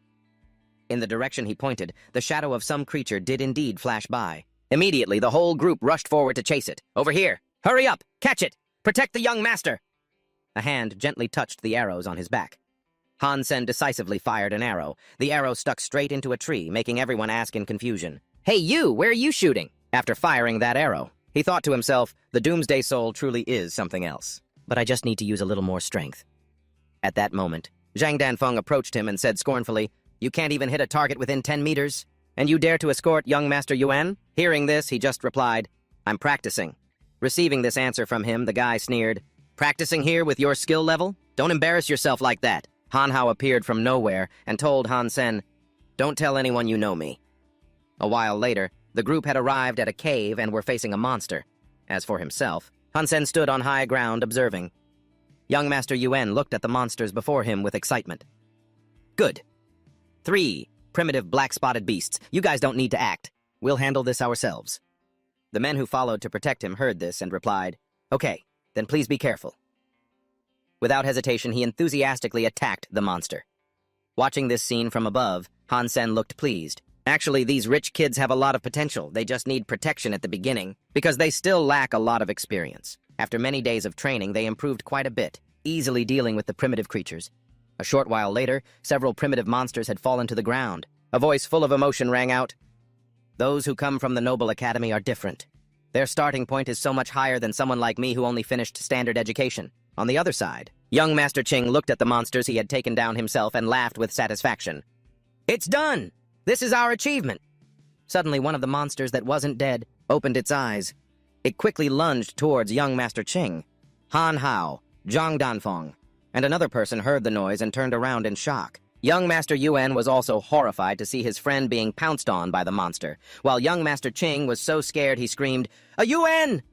Suddenly, an arrow flew in from out of nowhere. It pierced straight through the monster's head, and the beast quickly collapsed, to young Master Ching's amazement. At that moment, the rest of the group suddenly rushed forward to attack it. "Damn it! You dare play dead? Die, you son of a bitch! Die!" "Over here," young Master Yuan worriedly helped his friend up. "Ching, are you okay?" Young Master Ching let out a sigh of relief. "I'm fine, that scared me to death." Suddenly, that Zhang Danfeng opened his mouth and cursed at Han Sen. "You butt freak, why the hell were you shooting arrows wildly for no reason? That arrow just now almost hit young Master Ching." Han Hao also chimed in. "Yeah, do you have any idea how dangerous that was?" Han Sen remained calm as he faced the two of them, when suddenly a shout was heard. "Get lost!" Zhang Danfeng stepped in front of Han Sen, demanding he leave. "Did you hear me or not, butt freak? Young Master Yuan told you to get lost." But it seemed he had seriously misunderstood. Young Master Yuan grabbed his collar and roared furiously. "I told you all to get lost!" He pointed at Han Hao's group and scolded. "I paid you people to ensure our safety. When a Qing was in danger just now, what were you doing?" He cursed without holding back at anyone. "You did nothing. Not a single one of you reacted. And now you have the nerve to blame the only person who fulfilled his duty? People like you all deserve to die. From now on, don't let me see any of you again." Zhang Danfeng replied insolently, "Young Master Yuan, it's fine if you want us to get lost. But according to this contract, what you're doing is a breach of the terms. You have to compensate us for the remaining amount." Young Master Yuan threw the money straight at him and said, "Take it and get lost, you bunch of useless trash." Seeing the group leave, Han Sen spoke up. "Goodbye." Zhang Danfeng, bitter, snorted coldly. "Just you wait." Young Master Ching then came over to thank Han Sen. "Freak, no, thank you for saving me just now." Hearing this, he simply replied, "It's nothing. As long as you're not hurt, that's all that matters." At this point, young Master Yuan's attitude towards him had softened considerably. In the contract, his name is Han Sen, someone who can use the Doomsday Soul Bow from the H-Series. His warrior strength must have reached at least the Alliance standard of 7.0 or higher. Hearing this, young Master Ching expressed his admiration. 7.0? That's amazing. Young Master Yuan has a good eye. He analyzed the way Han Sen had just acted, speculating, "What I said is still an understatement. A moment ago, he aimed perfectly on his first try. His fitness level is approximately 8.0, so he wants to befriend Han Sen. Brother Sen, let's be friends. If I make a mistake in the future, I hope you'll look out for me." He shook hands, befriending him. "Young Master Yuan, you're being too modest. From the start, you hired me because you recognized the Armageddon. I also have a high opinion of you, young Master Yuan. You may be a rich kid, but your foresight is not bad. It's rare for an employer to be able to spot that." The next day, at the shelter's gate, a crowd of people was bustling in and out. Han Sen had just returned when he was stopped at the entrance by Zhang Danfeng, who was still bitter about what had happened. He wanted to pick a fight with him. "You're finally back, ass freak. I couldn't make any money because of you. I'm really pissed off." Without hesitation, Zhang Danfeng lunged at Han Sen. "You dare ruin my livelihood. I'm going to teach you a lesson, or else you'll never learn to respect anyone." Han Hao, hidden in the crowd, saw this, and could only think to himself, "Stupid Han Sen. I can't help you out of the mess you've made." However, things didn't go as expected. Han Sen easily dodged Zhang Danfeng's attack. It startled him. What? He disappeared! Suddenly, a hand grabbed his knife-wielding hand. Han Sen slammed him to the ground and easily snatched the knife from him. He screamed out, "Ah! My hand!" This scene left Han Hao completely bewildered. "What's going on?" "He's so fast, he practically vanished. I couldn't even see how he did it." It wasn't just him. His whole gang was equally stunned. Huh? Ass Freak took down Zhang Danfeng? Impossible. Zhang Danfeng's physical fitness is at 6.7. Right now, even with his hand pinned, Zhang Danfeng was still yelling, "What are you all standing around for? Hurry up! Kill that bastard!" Finding him too noisy, Han Sen deliberately twisted his arm and warned in a cold voice, "You talk way too much." Zhang Danfeng's foolishly brave cronies actually dared to charge and attack him. "Everyone, charge! Kill him!" A flurry of slashes followed. Han Sen effortlessly swung the deadly dagger, shattering their swords with every slash he made. It left them dumbfounded. What the hell is this? Even he couldn't help but marvel at the dagger's sharpness. A high-grade alloy dagger. I can't believe Zhang Danfeng had something this good. This kind of weapon isn't cheap. It must be at least 1,000,000 yuan, maybe more. This made him quite pleased. Great. Just what I needed. As for Han Hao, he was still completely frozen by what he had just witnessed. Is this really the Han Sen I used to know? He watched Han Sen examining the dagger, his mind reeling. Didn't he used to only hunt black-armored beetles? He couldn't even kill a single primitive creature. He's supposed to be weaker than me, so how... Meanwhile, over with Zhang Danfeng, Han Sen made his intentions clear. Zhang Danfeng, a fine weapon like this is wasted on you, so I'll be taking it. It's mine now. Having acquired the nice item, he immediately turned to leave. As he was walking, a sudden shout startled him, making him stop. It was none other than Luo Tianyang blocking his path on a mount. Ass freak! You've got some serious nerve, daring to lay a hand on one of my men. Seeing his savior had arrived, Zhang Danfeng immediately started complaining. Brother Law, not only did he break my arm, he stole my dagger too. You have to get justice for me. Hearing his pig-headed subordinate only made Luo Tianyang angrier. He shouted, "Useless trash! All you do is embarrass me!" As soon as the words left his mouth, he quickly drew his whip, intending to teach Han Sen a lesson. This lunatic! Today, I'll show you exactly how you're going to die. Without a hint of fear, Han Sen used his newly acquired dagger to face him. As he dodged the attack, he marveled to himself, so strong. They said his physical fitness level is 9.6, and they weren't wrong. Luo Tianyang himself was surprised that Han Sen could stand up to him. He dodged it? Since when did this piece of garbage get so strong? This only strengthened his resolve to get rid of Han Sen. No, I can't let him live. And so he raised his whip high and roared, "You've got a death wish!" However, before he could even strike, Han Sen had already pointed an arrow right at him. This horrified him. What? Even Han Hao was stunned, his jaw hanging open. Han Sen, he dares to take on Luo Tianyang? Zhang Danfeng and his gang were also blindsided by Han Sen's move. Does this ass freak have a death wish? That's Brother La, a disciple of the Son of Heaven. On Han Sen's side, things weren't easy either. He thought, holding this drawn bow is draining my stamina, but I can't afford to show an opening right now. If Luo Tianyang makes a move, I'll kill him with a single arrow.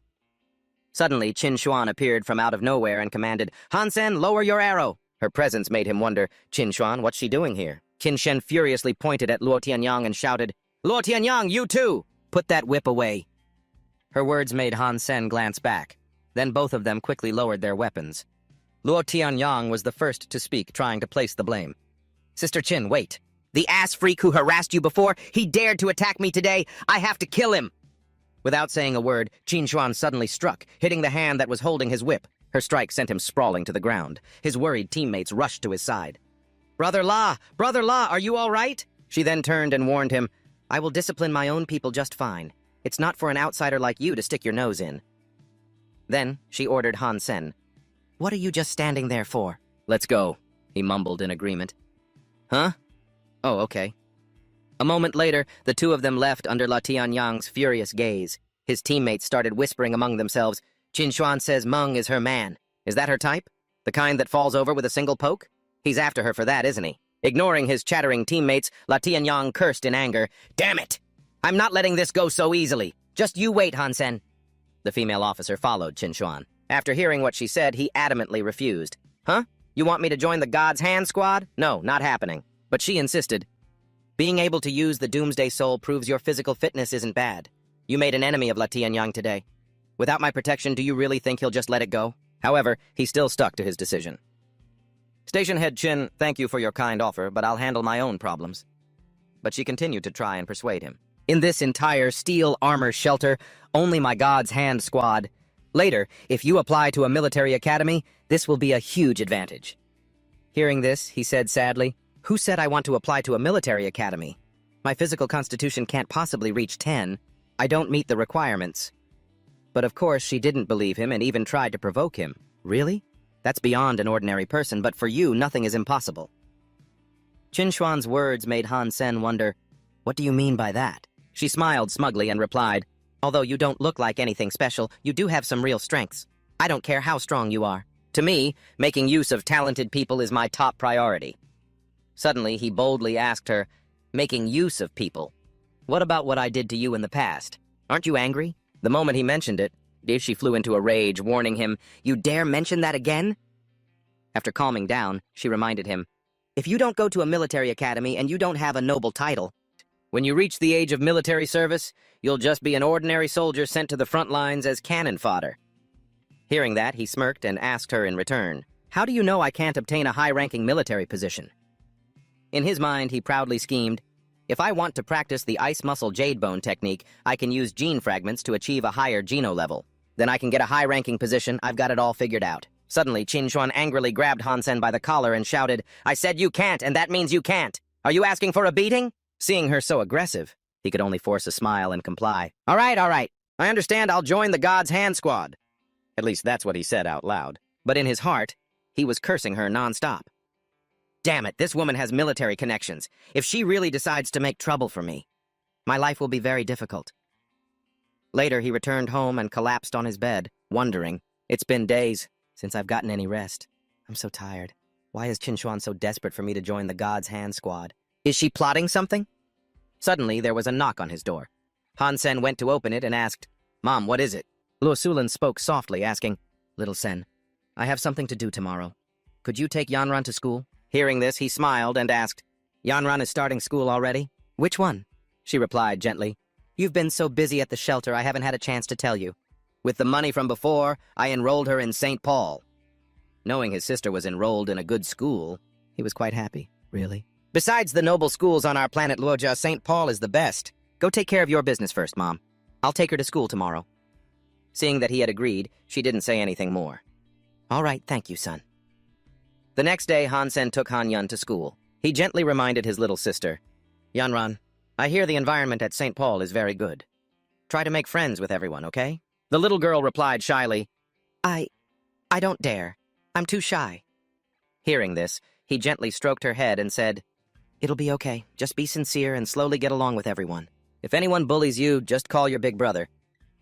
His care made the little girl's face light up as she replied, "Okay." A while later, at the gate of St. Paul Academy, while walking, Han Yun happened to see Han Lei's family. "Is that big brother over there? And that's second uncle, right?" The little girl innocently asked, "He's holding a little boy. The one next to him is his aunt, right, brother?" Han Sen replied slyly, "I don't know either. This could be interesting." Han Lei, who was taking his son to the academy, also happened to see the two siblings. "Why are you two here?" Han Sen replied in a serious tone, "Bringing Yanran to school."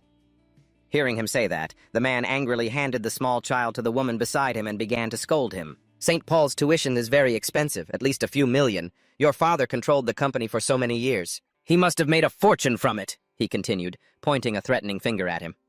"Let me tell you that money belongs to the Han family. It must be split evenly. If not, don't blame me for getting nasty." Han Sen wasn't afraid at all and retorted with a dangerous smile, "Second uncle, haven't you read the contract? It's written very clearly in the contract that the 2 million has been paid. Don't even think about getting a single cent from our family." These words made the man furious. "That was fraud. It doesn't count. When I get back, I'm going to go find your mother." Han Sen calmly warned him back. "Second uncle, you shouldn't do that. I have the right to beat you to death." Han Lei's rage boiled over, and he lunged forward to hit Han Sen. "What did you say, you little brat?" Seeing this, Han Yun screamed in fear, "Don't hit my brother!" Calmly, he easily blocked the man's fist and then gently tossed him to the ground. Next, he warned the man in a cold voice, "Second uncle, if you're that tired of living, well, you can come over to my place and try some, it's fine." Seeing how majestic he was, Han Yun looked at him with admiration. "You're so cool, big brother." The woman who witnessed this scene quickly scooped up her crying child and left. "Son, don't be afraid. Mom will take you to school first, then I'll call the police to arrest him and let him rot in jail." Suddenly, Han Sen sat down and took out a camera. He took out his mini camera. "That woman's not bad looking either. That little kid is cute too. If second auntie saw this, uncle, what do you think she'd do?" Seeing this, Han Lei was startled and panicked. "Did you record all of that?" The terrified man reached out to snatch the camera. "You psycho! Delete it now!" However, before he could do anything, the boy grabbed his hand and threatened him menacingly. "We're all family here. Let's negotiate a bit. If you give me 2 million yuan, second uncle, I might consider deleting it." Even at this point, the man was still stubborn. "In your dreams." Of course, the boy gave him no chance to refuse. He twisted the man's arm and growled, "Transfer the money. Right here, right now." And so the man had no choice but to do as he was told. Okay, I'll do it." Not long after, the boy received the 2 million yuan.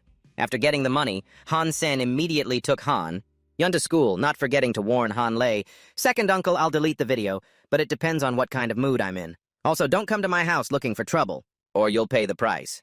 And with that, he left. It was only a while after he left that the man finally dared to get angry and curse, "Han Sen, you damn bastard!" He looked at the hand that had just been twisted and wondered in confusion. Since when did he get so strong?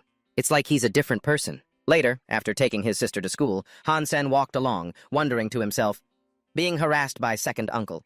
making Yan Yan late for school. I wonder if I scared her. She started speaking more cautiously after that. Feeling guilty, he sighed and reminded himself to restrain his violent tendencies in front of Yan Yan. She's still too young. As he was walking, he happened to stop in front of a building, and he made a decision. The Physical Fitness Assessment Center. I've practiced the art of the Doomsday Soul a few times. I wonder if my strength has increased at all. I'll just head inside for now. In the lobby of the Physical Fitness Testing Center for the Unevolved, someone was waiting for his turn. That person was Zhao Boshan, and he was anxiously waiting for his test. Man, that was terrible. But I wasn't giving it my all. I'll just try again. I have to get an AA rating. He encouraged himself to become a starship captain. I have to keep working hard. Let's go. Seeing that someone was using the room, he felt a bit disappointed. Someone's using it, but I specifically chose a place with fewer people. To kill time while he waited, he decided, let's see who nabbed the room while I wasn't here. Watching the person inside the test, he was a little surprised. What? He's using a beast soul to pass through the robot gauntlet? Then he started calculating. For someone who hasn't evolved, if passing 60 meters is standard, 70 meters is satisfactory, 80 meters is excellent, 90 meters is high grade, and passing 1,000 meters is super grade. The person Zhao Boshan was evaluating based on the data was Han Sen. I've passed 76 meters. This guy using a beast soul should be able to clear 80 meters at most. At that moment, inside the room, Han Sen was effortlessly taking down countless simulated robots. This scene stunned Zhao Boshan. What? What's more, the boy's results screen was even more incredible, as he easily achieved an SSS composite rating with a time of 7.88 seconds. This left him bewildered, wondering to himself, no way, to clear it on the first try and in such a short time? That's horrifying. Who is this person? Absolutely incredible. However, when he looked back into the training room to see who it was, he didn't see anyone inside. Damn it, where'd he go? He was just there a second ago. The bewildered expression remained on his face. The next day, the video of Han Sen's training was posted on the forums, earning everyone's admiration. Have you seen it yet? That forum post is blowing up. 7.88 seconds. Violent Angel tramples the robot gauntlet. I'm shook. Ah, that's B-God. They chattered excitedly. That's right, it's him. But God is on another level. Hey, now that you mention it, isn't he the one who stole the Son of Heaven's beast soul? Without that beast soul, he's nothing. He just got lucky, that's all. Oh yeah? If you're so tough, why don't you go steal one yourself, buddy? Meanwhile, at a seaside villa, a voice called out. Zhenliu, get over here and look at this! Tang Zhenliu, wiping away his sweat, walked over and asked, What's up, Liu Feng? I just finished training and was about to take a shower. But as soon as he saw the video, he exclaimed in shock. Holy shit! 7.88 seconds SSS-Rank? What the hell is this guy? Liu Feng explained. The person who posted the video didn't see his face, but based on the analysis, aside from his god genes, all of this person's other gene points are maxed out. They also think he cultivates a hyper-geno art, and on top of that, the armor he's wearing is definitely a god-blood beast soul. Hearing this, Tang Zhenliu's curiosity was piqued. He has everything he needs like that. I need to know who he is, right now! He then declared bitterly, I've worked so hard, waiting for those freaks to enter the second god's sanctuary. If this bastard dares stand in my way of becoming and chosen, I'll have to eliminate him. Liu Feng gently reminded him. But he's already accomplished so much. His background must be something special. He might even be connected to the military. Do you really think you can afford to offend him? Being reminded like that, Tang Zhenliu felt a bit awkward. He cleared his throat and replied, Hey, come on. It's not like that. I just let my anger get the better of me, that's all. Don't be so serious. Liu Feng ignored him, his mind still reeling over the identity of the person in the video. But I'm still curious about his background, with that kind of power. He must have a huge influence on the shelter. 2 days later, at the teleportation station, Han Sen, the man from that viral video, was following a station employee. As he walked, he grumbled to himself, I was only gone for a few days, and Qinchuan already called me back here. I'm supposed to be a real man, but in front of her I feel like a little boy.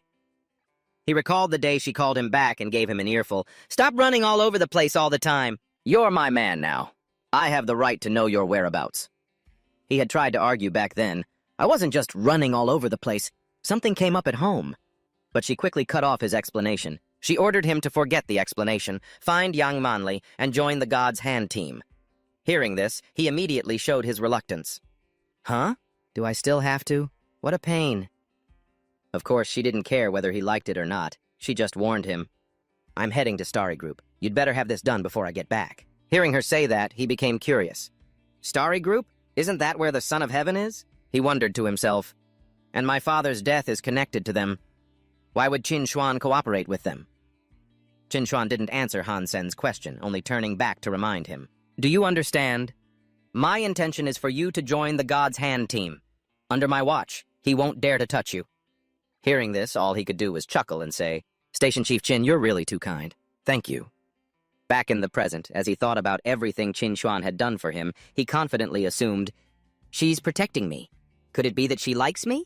Heh, I am the one with a god-blood creature after all. And hypergenoarts. My fitness index has even reached 9.1. Just then, the guide opened a door for him and invited him inside. We're here. As soon as he stepped inside, Han Sen spoke up to greet her. Hello, Station Chief Qin told me to come find you to report for duty. Seeing him, Yang Manli asked, So you're Han Sen? She stated coldly, You're 10 seconds late. Han Sen explained awkwardly, I didn't mean to. The station chief just found me and gave me an earful. Hearing this, Yang Manli asked, You're saying you're late because of Qin Xuan? Of course, she didn't believe his flimsy excuse. You're late, and you still make up excuses and blame others. You deserve a beating. She held out a contract to him. Fill this form out. He didn't hesitate, replying, Okay. As he filled it out, he wondered to himself, What's with this woman? It's like she hates me, but I don't even know who she is. Suddenly, Yang Manli spoke in a strange, passive-aggressive tone. You must be something special for her to accept and value you so highly. However, instead of paying attention to her words, Han Sen was paying attention to something he shouldn't be. Team leader? I can't fill this out if you keep sitting like that. That was just a thought, though. He quickly filled in the information and handed the paper back to her. I'm done. Hearing that, she immediately gave him an order. Tomorrow morning, 6 o'clock sharp, at the God's Hand team training camp in the shelter world. Remember, I don't like people who are late. As she was speaking, her communicator suddenly activated. Manli, it's Qin Xuan. I need you to come to my office right now. Bring Han Sen with you. A short while later, they were all in Qin Xuan's office watching a video. She spoke gravely as she introduced the video to young Manli. Manli, take a look. This video is causing an uproar on the forums. The moment Han Sen saw it, he panicked internally. Isn't that me at the fitness assessment center? Who has that much time and money on their hands to record me like that? Damn it! My identity is going to be exposed! But thank God he wasn't exposed yet because Yang Manli still didn't recognize him in the video. Gold coin, isn't it? This person has such high attack power. Didn't anyone see his face? Qin Xuan, who also didn't know his identity, replied, No, the person who recorded it only captured this part of the robot gauntlet test. Hearing that the two women still didn't know who he was, he felt a wave of relief.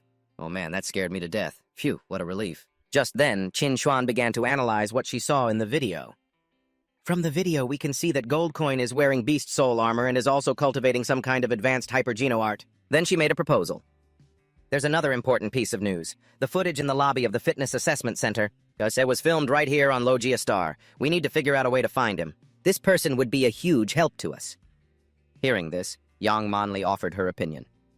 There aren't any famous, powerful families on Logia Star, nor are there any particularly strong factions. I doubt a person like Goldcoin could be nurtured here. Qin Xuan didn't seem too concerned about that. Her goal was singular. We have to try anyway. If he joins us, then even if we have a falling out with the Son of Heaven later on, as long as Fist Guy and the others join forces, we can still succeed in hunting god-blood creatures. After hearing these words, Han Sen understood her true purpose. I get it now, so that's what this is about. The last time Qin Xuan saved me from Luo Tianyang, she also mentioned she was recruiting talented people. She must be looking for someone even better. With that, he quickly feigned ignorance and said, But I heard he works alone, so he probably won't join. However, Qin Xuan wasn't too worried because she had a secret weapon to help with this. No need to worry, we have Sister Manli's honey trap. Yang Manli replied smugly, I don't care. I'm just afraid he's not a real man. These words from the two beauties made Han Sen's face turn pale as his mind raced with improper thoughts. No way. These two women are really treacherous. A while later, at Han Sen's shelter, he was checking on the monster he had captured and locked up in his house. Amazing, just a little more. The bronze-toothed beast is about to evolve into a god-blood creature. His heart was filled with anticipation. Now he just needed to wait patiently for a few more days. The next day, at the Divine Archery Squad's barracks, Han Sen went inside to look around. Among the people training, he happened to see a familiar face. Hey, isn't that Su Xiaoqiao? He then went over to strike up a conversation with him. Su Xiaoqiao, you're in the Divine Archery Squad too? Surprised that he was suddenly being spoken to, he asked, Fist Guy, how do you know me? Being asked that, Han Sen knew he'd messed up. He'd forgotten. I usually deal with him under the identity of Gold Coin, so he quickly made up a story to cover his tracks. How could I not know? You were the first person to call me Brother Coin after all. Hearing him say that, Su Xiaoqiao laughed heartily with delight. Am I that famous? If I hadn't called you that, would Brother Coin be as famous as he is now? After that bit of banter, he then asked Han Sen, My friend, why did you join the Divine Archery Squad? The training here is really tough. Han Sen wasn't afraid to answer honestly. I don't know if it's hard or not, but I think a bow has a long range, so I don't have to risk my life fighting up close. Hearing him say that, the other man agreed, but didn't forget to warn him. I thought so too, but it's better to be careful. That Yang Manli is a sadistic woman. Having found an ally, Han Sen chimed in, I met her earlier. She really is. Before he could finish his sentence, Yang Manli's voice rang out, startling them both. What are you two doing, huh? Her sudden appearance, radiating a murderous aura, made Han Sen's heart leap into his throat as he silently cursed Yang Manli, while Su Xiaoqiao panicked, Oh crap, I'm dead meat. A volley of arrows was fired fiercely into the target. Su Xiaoqiao yelled in terror, What? Training with a 7.0 bow? 1,000 arrows each? Yang Manli glanced at them both and warned in a stern voice, You can only leave when you're finished. If you dare to gossip like that again, just wait and see how I deal with you. Her ruthlessness made his face turn pale with fear as he begged, Oh my God, is she trying to kill me? My strength is only 7.0. Leader Yang, we were wrong. Please forgive us. Just then, Han Sen spoke up to reassure him, Don't be so desperate. She's not here anymore. We'll just train half-heartedly, she won't know. But instead of calming him down, his words made him even more panicked. Brother, you're too naive. That psycho Virgo has people specifically assigned to watch us. Stepping over the line doesn't count, and missing the target doesn't count. You can't be short a single one of these 1,000 arrows. Hearing that, Han Sen just chuckled and said, Well, then we have to shoot. There's no time limit, right? At the same time, he placed a hand on his shoulder. Remember this. A persistent man is a good thing. For Han Sen himself, with a strength of 9.1, a 7.0 was nothing. The training really wasn't hard. Su Xiaoqiao might not believe it, but if he tried, he would become even stronger. A while later, while the two were training, all the others had gone home. They didn't forget to tease the two. Xiaoqiao, fist guy, train hard, okay? We have to go hunt a godblood creature tomorrow. You two don't stand a chance. Hearing that, Su Xiaoqiao asked with curiosity, A godblood creature? I didn't know about this. One of the guys in the group replied smugly, Son of Heaven's group found it. They called us to team up and take it down. Hearing this, Han Sen wondered to himself, Son of Heaven. Could it be that Qin Xuan negotiated this with Starry Group? Suddenly, Liu Hongtao appeared out of nowhere and shouted sternly, That's enough nonsense! Get back to training. As soon as he saw him, Su Xiaoqiao went to plead for a bit of leniency. Vice Leader Liu, could you please put in a good word for me with Leader Yang? Let me go with you all tomorrow. But of course, he was coldly rejected. Do you think this is a food market where you can bargain? Then he turned to berate Han Sen. And you! Don't think that just because you got in here on Captain Chin's coattails, you can just run wild in the Divine Archery Squad. Our squad isn't a place for trash. Before leaving, he left a final warning for both of them. Leader Yang said you have to shoot 1,000 arrows, not a single one less. Don't even dream of going anywhere before you're finished. Model. Annoyed by his insults, Han Sen returned to his practice. We can't slack off. The rules of the Godly Archer Squad are this strict. Su Xiaoqiao grumbled in protest. Bullshit. That Liu guy usually gets a lot of money from us. He's just putting on an act. Then he turned to warn him. Brother, he has it out for you. This made him wonder. A grudge against me? Why? He lowered his voice, revealing some gossip he'd picked up. Liu Huangdao seems to have a thing for team leader Yang. He's always sucking up to her. He probably knows she's not happy with you, so he's giving you a hard time on purpose. Hearing this, he felt helpless. He's treating me like this. Just for that? That lunatic. Han Sen didn't say another word and picked up his bow. He aimed and shot while reassuring Su Xiaoqiao. I dragged you into this. But don't worry. He fired an arrow. Just as it hit the bullseye, his firm declaration rang out, Tomorrow, we're still going to hunt that godblood creature. Seeing the arrow hit the bullseye, Su Xiaoqiao yelled in amazement, Holy crap! 150 meters! You're a beast! Meanwhile, Han Sen easily fired off his next shots, thinking to himself, This 7.0 practice bow is much lighter than the soul of the apocalypse. Continuous shooting isn't hard. It's much easier once you grasp the principle. And so, he unleashed a volley of arrows, and every single one hit the target. This completely blew Su Xiaoqiao's mind. 40 arrows in a row with that kind of accuracy. You're a monster. A few onlookers couldn't believe their eyes. Holy crap! With hand speed like that, he must have been single for 30 years. Isn't that the butt freak? Am I seeing things? They immediately crowded around him, buzzing. He's only using his right hand. He hasn't switched at all, and his strength shows no signs of weakening. That's right, he hasn't weakened at all. This guy must have some secret technique. I'm actually a little impressed. However, one onlooker who wasn't enjoying the show remarked, "There's nothing to be amazed about. It's not like he's going anywhere." Meanwhile, Han Sen prompted his friend, Su Xiaokao, focus. We need to finish faster. Hearing that, he immediately focused, drew his bow, and fired, but didn't forget to say, "Brother, if we actually get to go, you'll be my idol." Hearing that, he just laughed and declared confidently, "Trust me." He started calculating in his head. "At this rate, we can finish by midnight. It's not impossible. I can't miss a great hunting opportunity like this." Meanwhile, in the observation room, Yang Manli was monitoring both of them. She thought to herself, so it really is Han Sen. He's definitely capable. It seems Qin Xuan chose the right person. But even so, she confidently affirmed, whether you get to stay is up to you. The room was now filled with arrows, some stuck firmly in the targets, while plenty of others lay scattered about, lonely on the floor. Su Xiaoqiao knelt dejectedly, whining with a miserable look on his face. "We actually finished all 2,000 arrows before dawn. You shot most of them, but both my arms are dead." Han Sen glanced at the pile of arrows on the table, then squeezed Su Xiaoqiao's shoulder. "Remember to put some ointment on that. Don't let it affect tomorrow's hunt." Su Xiaoqiao jumped up joyfully, grabbing Han Sen's shirt. "Brother Sen, you're a true man. If I were a girl, I'd fall in love with you for sure." Hearing this, Han Sen replied with a deadpan expression, "Thank God you're not." Han Sen suddenly remembered something. He scratched his chin and asked Su Xiaoqiao, "That reminds me, did you manage to find out what kind of god-blood creature we're hunting tomorrow? What should we prepare?" With a confident look on his face, Su Xiaoqiao grinned smugly and pointed to the sky. "Don't you worry. I just did some recon this morning. In this world, there's nothing money can't solve." He recalled secretly bribing Yang Manli's assistant. Su Xiaoqiao said confidently, "Yang Manli's assistant told me. It's apparently a god-blood creature that I can fly." Han Sen looked slightly stunned.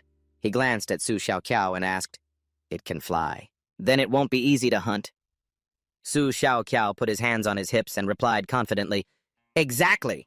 Few people in that Son of Heaven squad can use a bow, so they desperately need our help." Han Sen rested his chin on his hand, frowning in thought. "This is going to be difficult. Normal alloy arrows won't be enough. Looks like I'll have to buy a new Z-steel arrowhead." Late at night, with the moon high in the sky, Han Sen was still in his room, sitting in front of a glowing computer screen. Z-steel is a new type of metal. Its toughness and ductility are far superior to ordinary steel. His fingers tapped continuously on the keyboard as he thought, once Z-metal is added to an alloy, the weapon's durability increases significantly, but the market price is too high. I can't afford it with the money I have left. His eyes were glued to the screen as he thought, the body of the Soul of the Apocalypse bow only contains 0.4%, and the bowstring barely has 0.5%. For an arrowhead, the percentage needs to be in the double digits at least.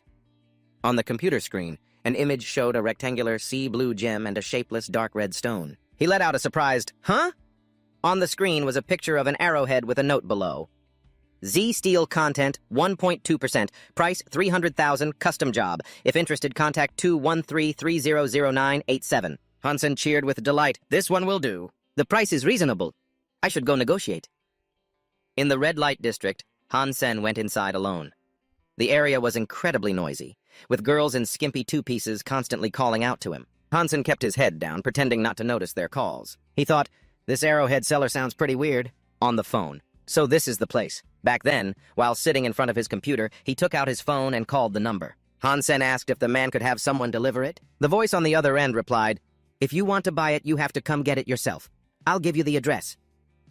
Far in the distance, behind a door, a mysterious arrow seller wearing a face-covering hood, and a long cloak was waving at him.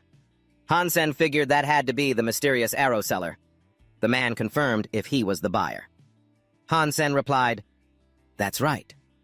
The arrow seller then opened a box revealing a brightly shining arrow. It glittered with a golden light for Han Sen to inspect. The man introduced it. "This arrow is handmade by me. You can test it first. If you're satisfied, we can make the trade." Han Sen observed the glittering golden arrow in his hand. He assessed it. Good balance, decent craftsmanship. He took out a knife, looked at the arrow seller, and asked, "Mind if I try to cut it?" When the arrow seller saw Han Sen's knife, he smiled and said, "A steel slasher blade series knife. Go ahead, slash away."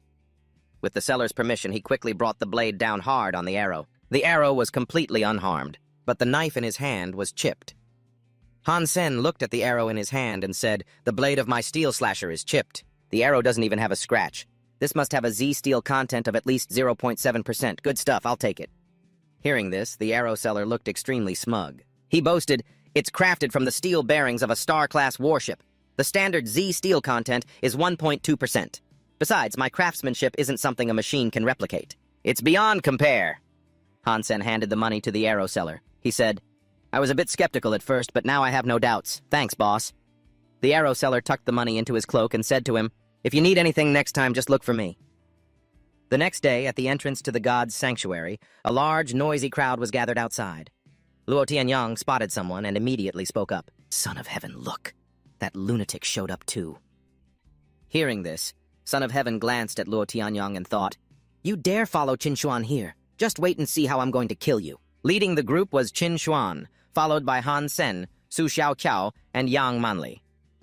Son of Heaven stepped forward to shake Qin Xuan's hand.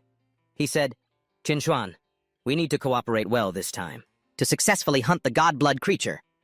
Qin Xuan replied, "Of course, my archer squad won't disappoint you. Let's go." Luo Tianyang suddenly came up to Han Sen, grabbing his arm. In a mocking tone, he said, "Since when does the archer squad recruit useless trash?" Qin Xuan glared at him, her expression sharp, and said, "Luo Tianyang, you have a terrible memory. I seem to recall telling you he's one of my people, no?"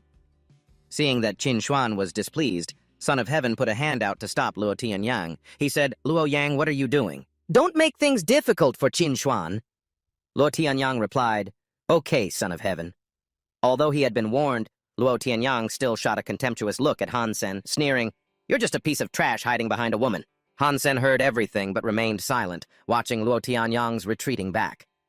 Su Xiaoqiao came up to him and said, "Brother Sen, that madman, that—" Han Sen cut Su Xiaoqiao off. With a blank expression, he said, "He's just a dog that can't bite. Don't waste your time on him." After the two parties met up at a place with a winding stream and rugged, treacherous mountains, Son of Heaven stood on a rocky outcrop, hands on his hips, and said, "We've arrived. This is the place." Qin Xuan scanned the surroundings and said, "I'll send my people down to lure the god-blood creature out. All you have to do is follow the plan." Son of Heaven looked at her and replied, "No problem." Behind him, Luo Tianyang waved his hand, signaling for something. Son of Heaven crossed his arms, speaking confidently, "Team Leader Yang, this is a gift I specially prepared for the Archer Squad. 100 Starlight arrows, each with a Z steel content of 1%. You can distribute them to your subordinates." Luo Tianyang opened the arrow case with a boastful expression. Son of Heaven pointed at Han Sen and commanded in a booming voice, "Except for him." Yang Manli angrily stepped forward to confront Son of Heaven. "Why not Han Sen? He's a member of the Archer Squad, too." Faced with her questioning, he smirked and replied, "Oh, really? Since we're the ones providing the starlight arrows, don't you think we should be the ones to decide who gets to use them?" Hearing him say that, Yang Manli could only accept his unreasonable demand. "Ah, of course, since you are the one in charge of this operation. We will follow your command." She commanded, "Liu Huangdao, come here. Take these and distribute them to the top 5 from our last test. Each person gets 20 arrows. As for the rest of you, don't feel bad. Our own arrows are just as good as their starlight ones. We don't need to rely on their equipment." Yang Manli thought with a contemptuous expression, "It looks like Son of Heaven is targeting Han Sen no matter what. He's not even showing me any respect. The look on that bastard's face is disgusting. I just want to slap him senseless." Luo Tianyang then shouted to everyone, "Don't just stand around. Get moving according to the plan. Prepare the ambush. The elite members of the team get first pick of positions." Everyone looked at him and replied, "Yes, sir. Yes, sir. Yes, sir." Standing on the outcrop, Luo Tianyang looked down at Han Sen and Su Xiaoqiao and ordered, "You pieces of trash, what are you doing standing so close? Move back a little." Su Xiaoqiao became furious. He clenched his hands into fists. "Hey, don't get so full of yourself." Han Sen immediately put a hand on Su Xiaoqiao's shoulder to calm him down. "It's all right, it doesn't matter where we stand, let's just move over there." The two of them went to hide behind a boulder and some bushes. Su Xiaoqiao complained angrily, "This is so damn frustrating. He thinks he's so damn smart. It's one thing not to give us any starlight arrows." But he had to pick a fight too. Han Sen stared ahead, his expression unreadable. In a casual tone, he said, "It's to be expected, ever since Son of Heaven took a disliking to me." Hearing this, Su Xiaoqiao turned to him and asked, "Brother Sen, aren't you pissed? I'm so damn mad I want to punch that guy." Han Sen replied with a determined tone, "Of course I am, but don't let your emotions cloud your judgment. If you want to teach them a lesson, we just need to act. Otherwise, we'll just become a joke to them," he continued. "Just wait.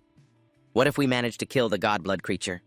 And what if we're lucky enough to get a beast soul? I want to see the look on his face. He'll probably be furious." Su Xiaoqiao reminded him worriedly, "You can't do that. The people on the other side of the cliff are all with Son of Heaven. The moment the godblood creature flies up, they'll rain splinter arrows on it." He spun an arrow in his hand dejectedly and said, "We don't even have a chance to get close." Suddenly, a loud roar echoed from the distance. Su Xiaoqiao asked fearfully, "What was that sound? It's terrifying."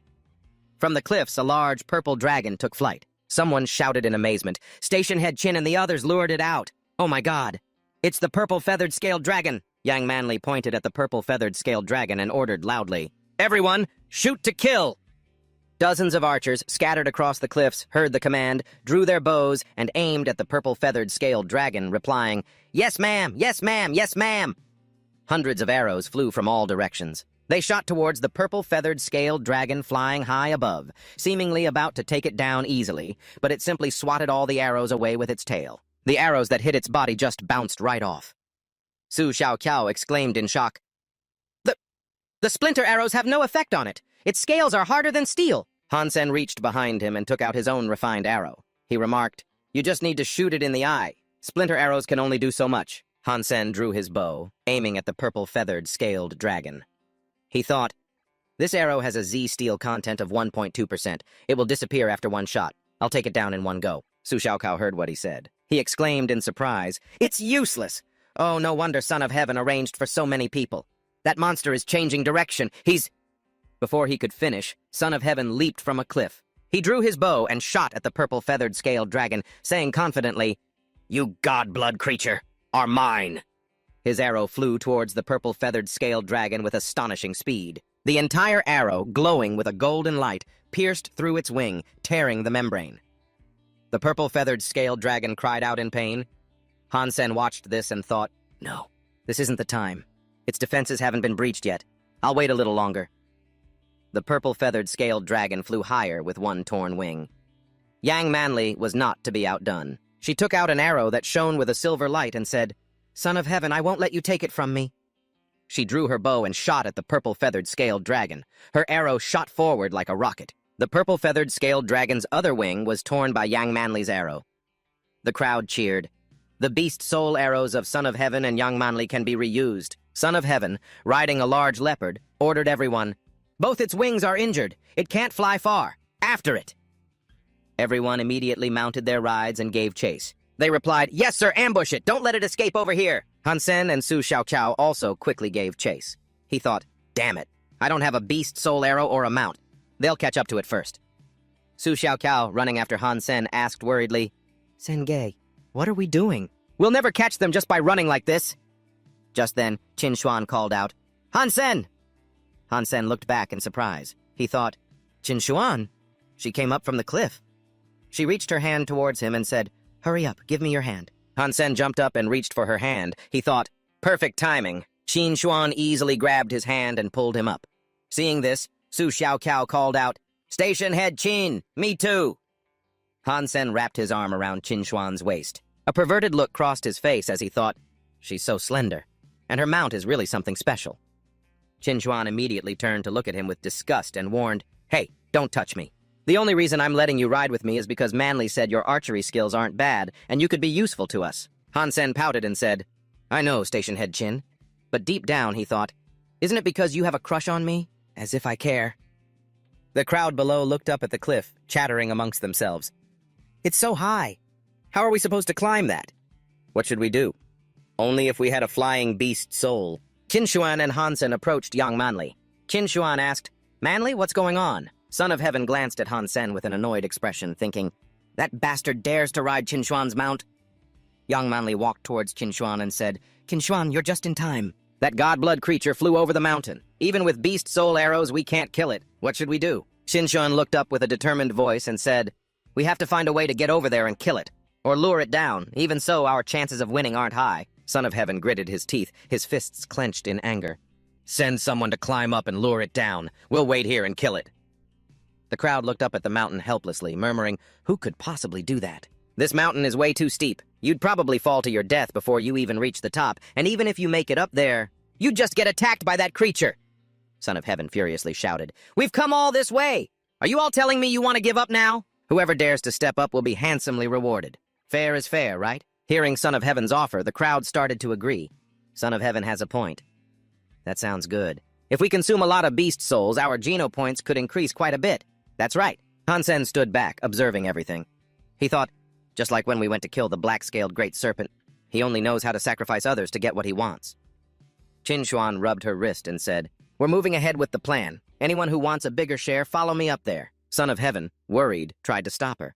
"Qin Xuan, you don't need to go up there. Just order someone else to go. That's good enough." Qin Xuan ignored his advice and kept moving forward, saying, "Why order someone? I don't want to wait." Knowing he couldn't stop her, Son of Heaven shoved Han Sen's shoulder. He ordered, "You, get up there and protect Qin Xuan." His eyes were filled with killing intent as he glared at him, thinking, "You'll die on that peak." Han Sen looked back at him, confused. He thought, what is this lunatic plotting now? Groups of people climbed the vines, one after another. Qin Xuan led the way with Han Sen right behind her. The purple-winged scaly dragon was up above. It flapped its wings wildly, kicking up a cloud of dust. It let out a mighty roar, threatening the approaching group. It ferociously bit a man in half as he charged at it. Seeing this, the others weren't scared. Instead, they seemed energized. They charged at it with even more force. Qin Xuan looked up at the massive purple-winged scaly dragon before her and shouted a warning to everyone, "Quick, find cover and open fire!" Everyone immediately shouted to each other, "Hurry, find cover, get ready to shoot!" The purple-winged scaly dragon easily swatted them away with its tail. Han Sen stood on a distant rock, drawing his bow and aiming at it. He thought, this creature is badly injured. With so many people shooting at it continuously, he drew the bowstring, preparing to fire. He thought, it should die soon. I just have to wait for the right moment to finish it with my Z-steel arrow. Suddenly, Son of Heaven leaped up from behind, surrounded by a dark green aura. Son of Heaven transformed into a beast god. He attacked Han Sen from behind. Han Sen cried out in pain. Son of Heaven laughed triumphantly. "I warned you! Today you die here." Han Sen fell from the mountaintop. He desperately tried to grab onto the vine in his hand. Han Sen gripped the vine with both hands as his body slammed hard against the rock face. Han Sen gritted his teeth, frowning. He thought, ugh, that hurts. He finally stopped falling. He thought with relief, thank God my body's gotten stronger. Otherwise every bone would have been shattered. That Son of Heaven is such a dirty bastard, using a powerful mutant beast soul just to kill me. Han Sen climbed back to the top of the mountain. He thought, you want me dead, but I'm not that easy to kill. The purple-winged scaly dragon was surrounded by Qin Xuan on the left and Son of Heaven on the right. The people hiding behind the rocks whispered to each other, "It's surrounded. Everyone, hurry up! Move in and form a circle! Don't let it escape!" Han Sen wiped the sweat from his brow. He thought, Qin Xuan is using her beast soul too. She transformed into the golden lion. Even though my fake bloodslayer is powerful, it's not suited for this terrain. His eyes hardened. He thought, I'll just have to wait. As the massive golden lion, Qin Xuan lunged forward and bit into the purple-winged scaly dragon's leg. It screamed in pain. On the other side, Son of Heaven also used all his strength. He repeatedly punched it in the head. The purple-winged scaly dragon struggled, breaking free from their attack. Qin Xuan reverted to her original form and charged forward, yelling, "It's about to die! Attack!" Son of Heaven also returned to his human form.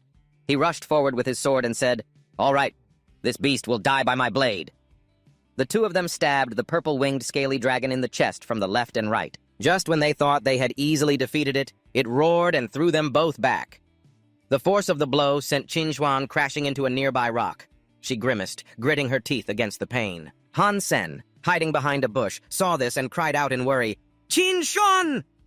The purple-winged scaly dragon looked towards the opposite side. Someone shouted, "This creature is too strong. It's trying to fly to the opposite cliff." Han Sen thought, I can't let it escape. He quickly gave chase. He thought, no one will get a chance to kill it if it makes it over there. Han Sen looked at the purple-winged scaly dragon with a determined expression. He drew his golden bow and arrow from his back. Son of Heaven also materialized his own arrow, gritting his teeth in anger. "How dare my prey try to escape? If you want to leave, try eating my arrow first." He shot a green arrow, yelling angrily, "You damn lizard bitch, you're mine! Die!" He watched as the purple-winged scaly dragon prepared to take flight. Han Sen made his decision. He thought, now's the time.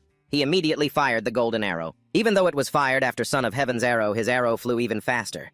Han Sen's golden arrow sped toward the purple-winged scaly dragon. With one fatal shot, Hansen took down the purple-winged scaly dragon just before it could escape.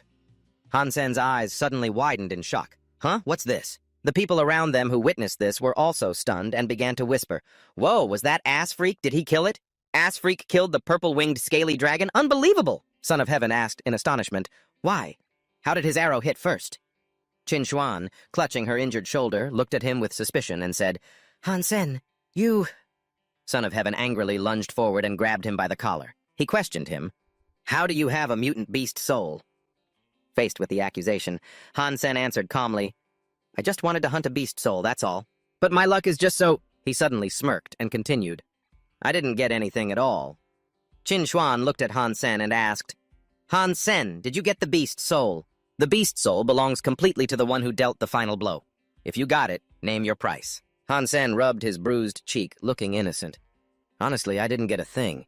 If I had a chance to make a fortune like that, why would I pass it up?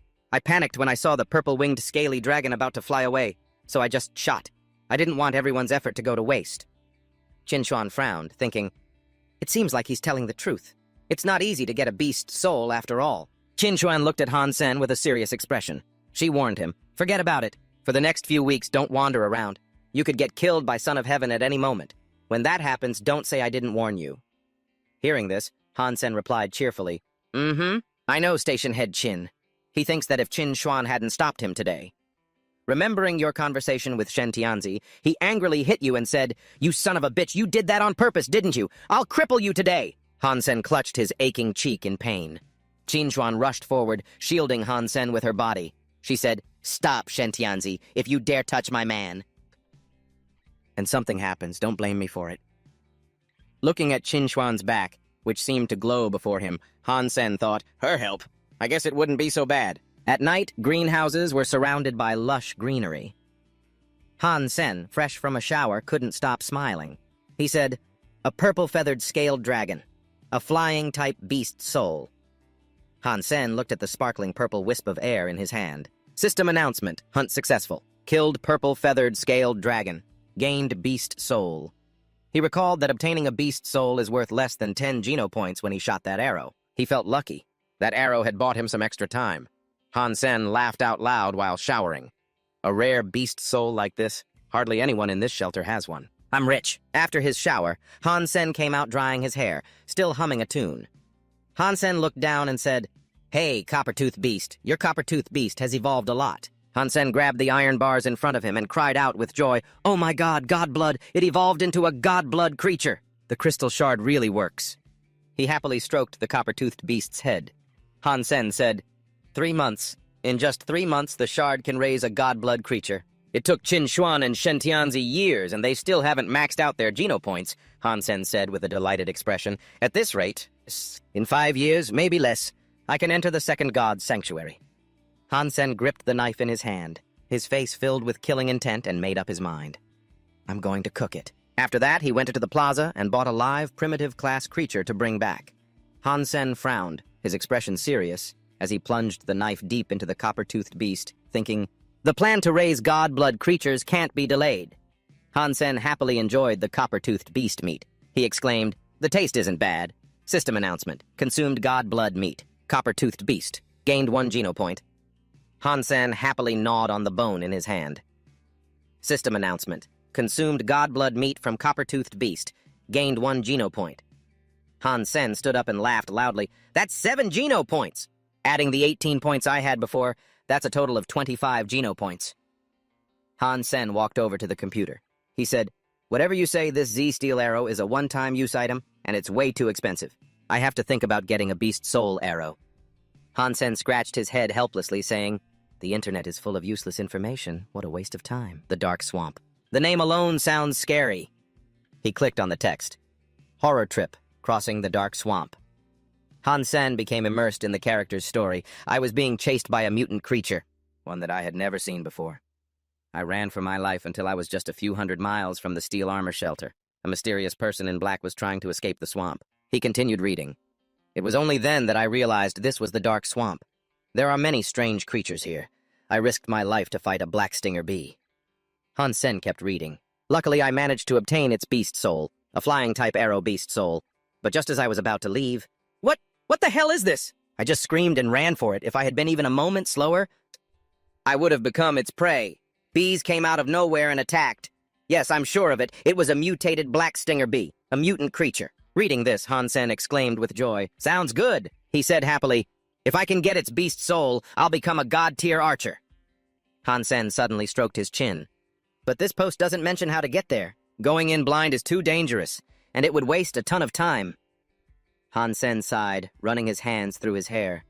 No more thinking about it. I just need to do what I can for now. At night, on the rooftop of a certain building, Hansen went to meet the arrow seller. Looking at the blades lining the hallway, Hansen asked, Hey boss, you've got a lot of weapons here. Did you make them all? The arrow seller replied, Of course.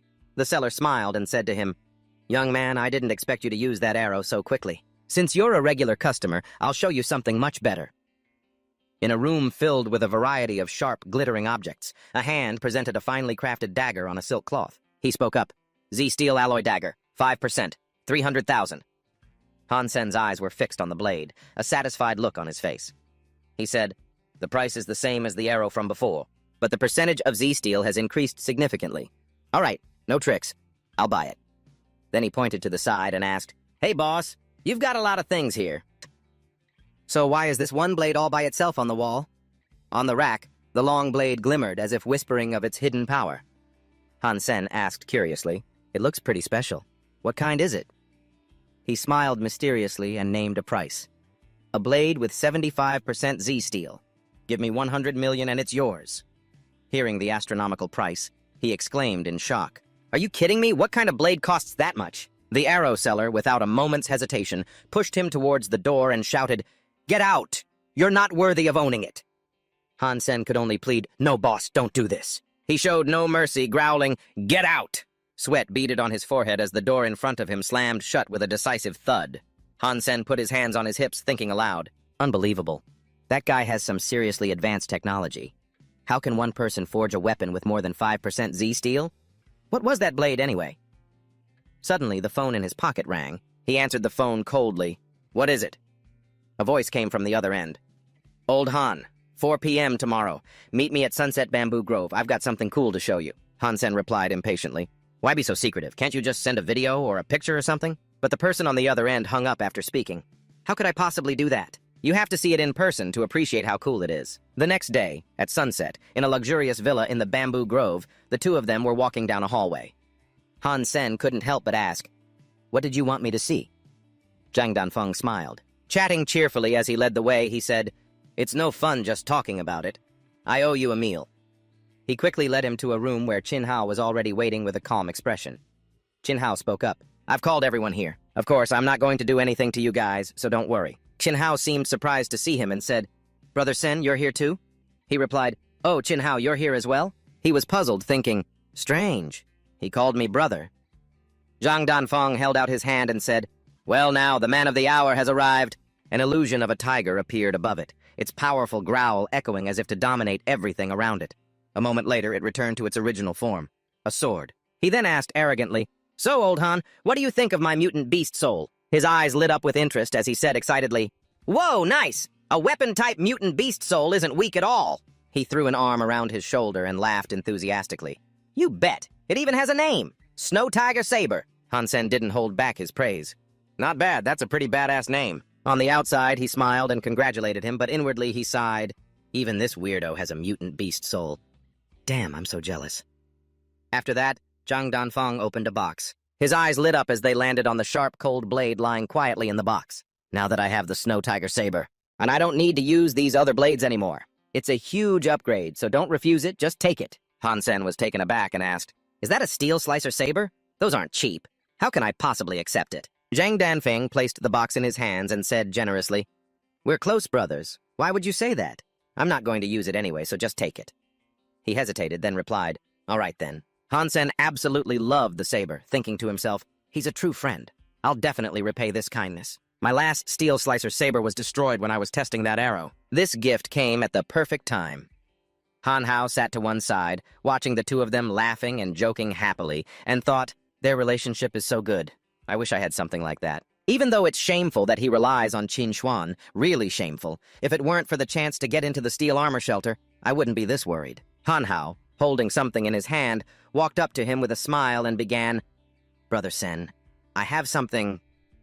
Before he could finish, a shout echoed from outside. "Han Hao, you little brat!" Han Hao's mother stormed in, fuming.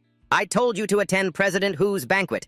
You said you had something important to do, and you came here just to hang out with this bunch?" As soon as she entered, she grabbed him and started pulling him away, continuing loudly, "President Hu even invited his son's friends. This is your chance to build connections with the upper class. You should be making friends with them, son." Han Hao still wanted to explain. "Mom, wait, She spun around and shouted angrily, "Shut up! Young Master Lin Beifeng from the Senchong group is also at today's banquet. I heard he's also at the shelter. Get over there now." Hearing this, Han Hao thought, the Senchong group, the upper class. This is a good opportunity. If I can become friends with Lin Beifeng, Han Sen is nothing. Zhang Danfeng watched this scene with dismay, then turned to him and said, "Han Hao's all grown up and still controlled by his mother." He remembered what Han Hao's mother had said and couldn't help but feel annoyed.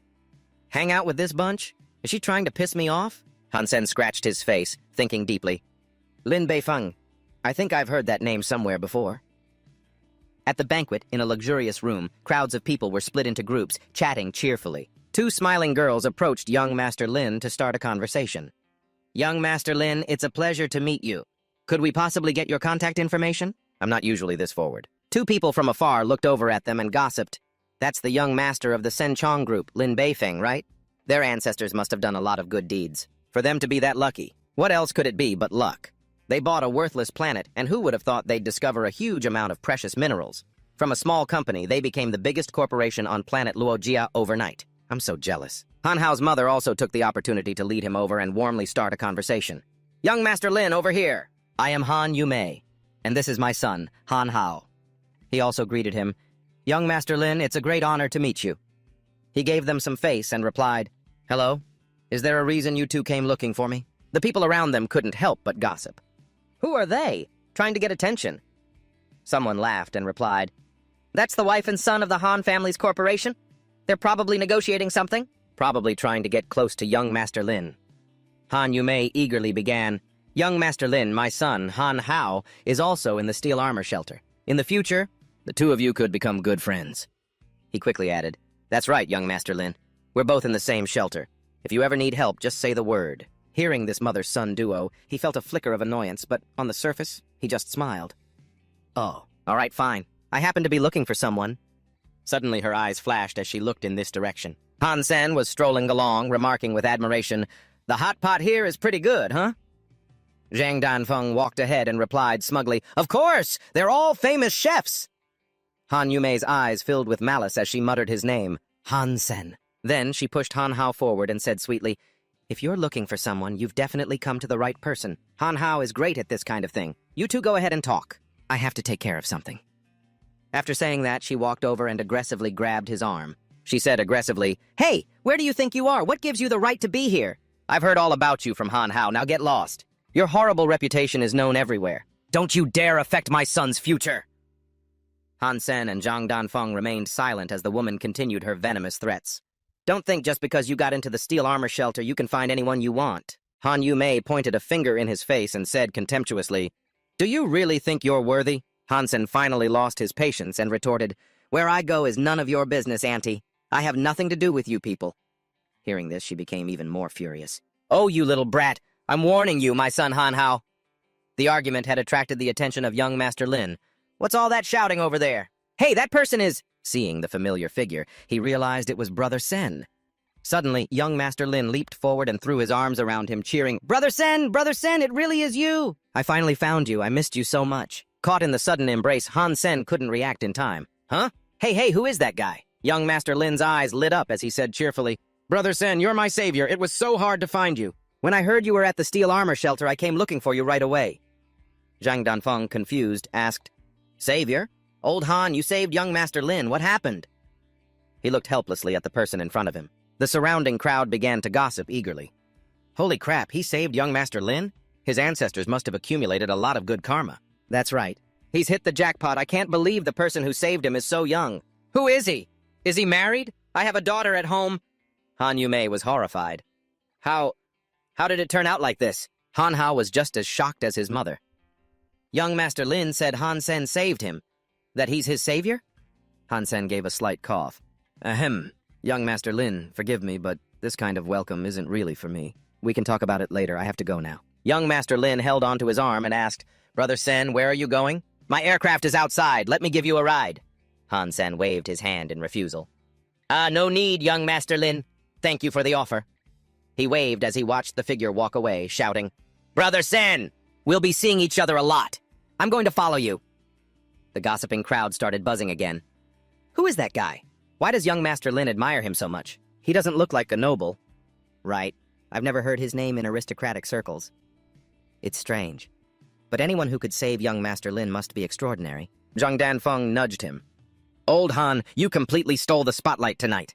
You have to tell me how you saved the great young Master Lin, Han-sen replied nonchalantly. No rush. Let's enjoy ourselves first. We'll talk about it later.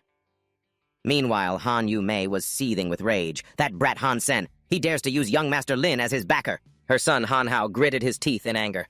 I thought he was just some guy who leeches off women. I never thought he had someone else. This is so annoying. Under a clear blue sky, amidst towering skyscrapers, Han-sen strolled along with his hands in his pockets. Finally finished explaining everything to that guy. He sure loves to gossip. But I hope I never have to see Lin Beifeng again. He mused. Then again, he's rich, so I don't have to worry about whether he'll pay up or not. Suddenly, a loud explosion erupted in the distance. A huge fire broke out on top of a building. Han-sen was stunned.